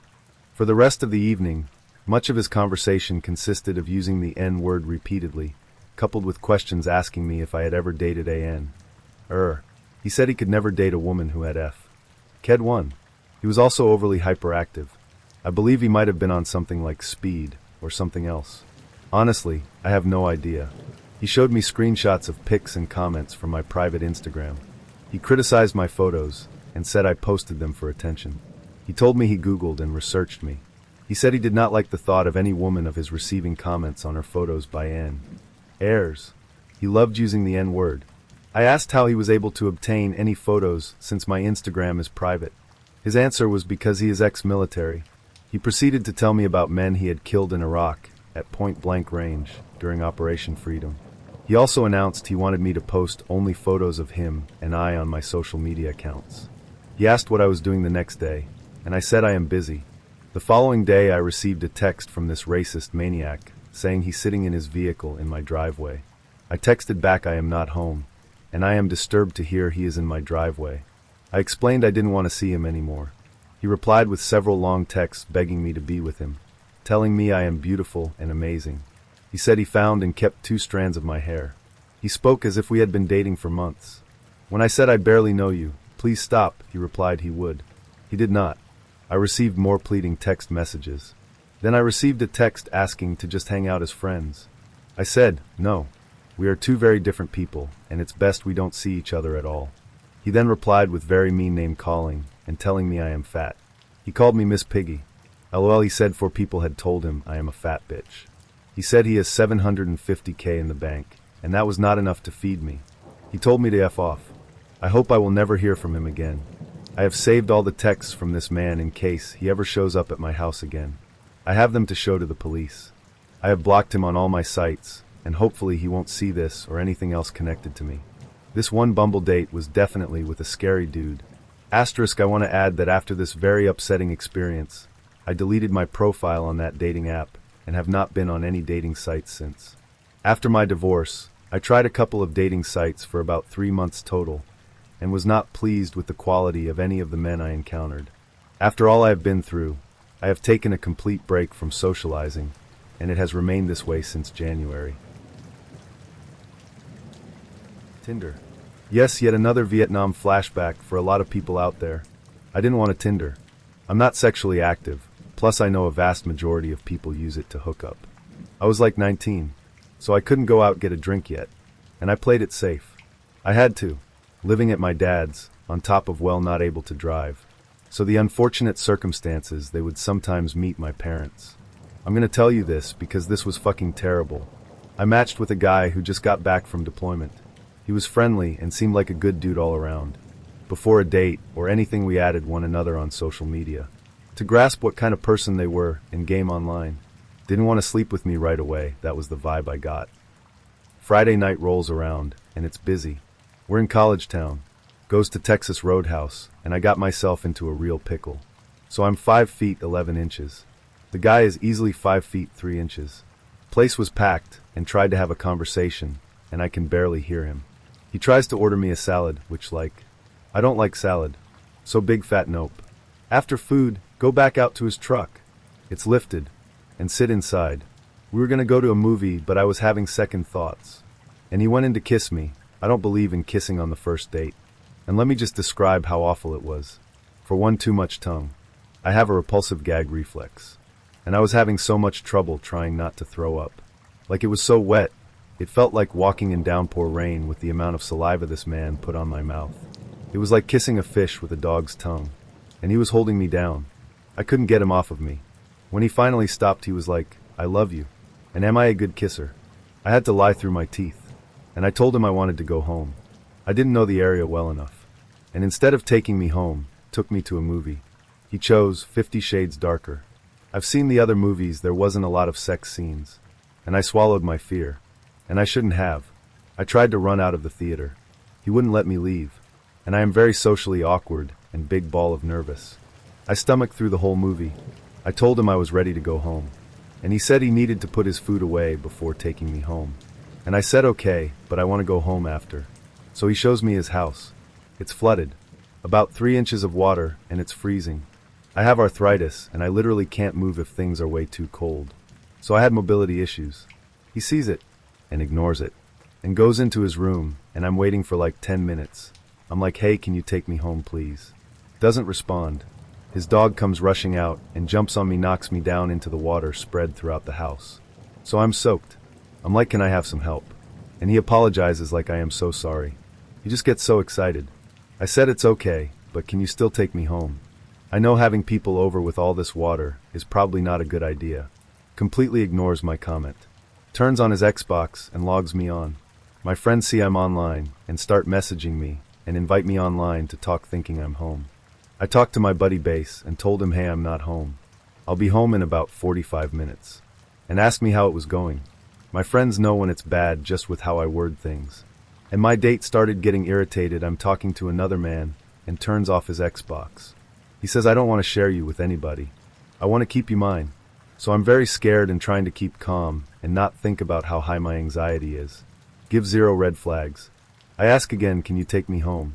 He said I wanted you to stay. I said I have medical conditions I can't ignore, and I have a doctor's appointment the next day. Huge lie with small truths, still wouldn't let me leave. Tried to fake a bladder infection, which worked partially. Still wouldn't let me leave. Given the situation I was in. I stayed. Took me home the next day. Before dropping me off said he wanted me to make me his wife. And I ghosted him to hell. I walked inside, my mom lets out the comment, well, normally you come home after a date. Just said a lot happened, and I don't want to talk about it. So a date on Tinder turned into me getting kidnapped, held hostage for sex, and with all my medical conditions going to shit at once. I am sorry if anyone in the armed services see this, but it really happened and well. I couldn't get out if I tried. I told my friends and family where I was. Simply no one helped me or tried to.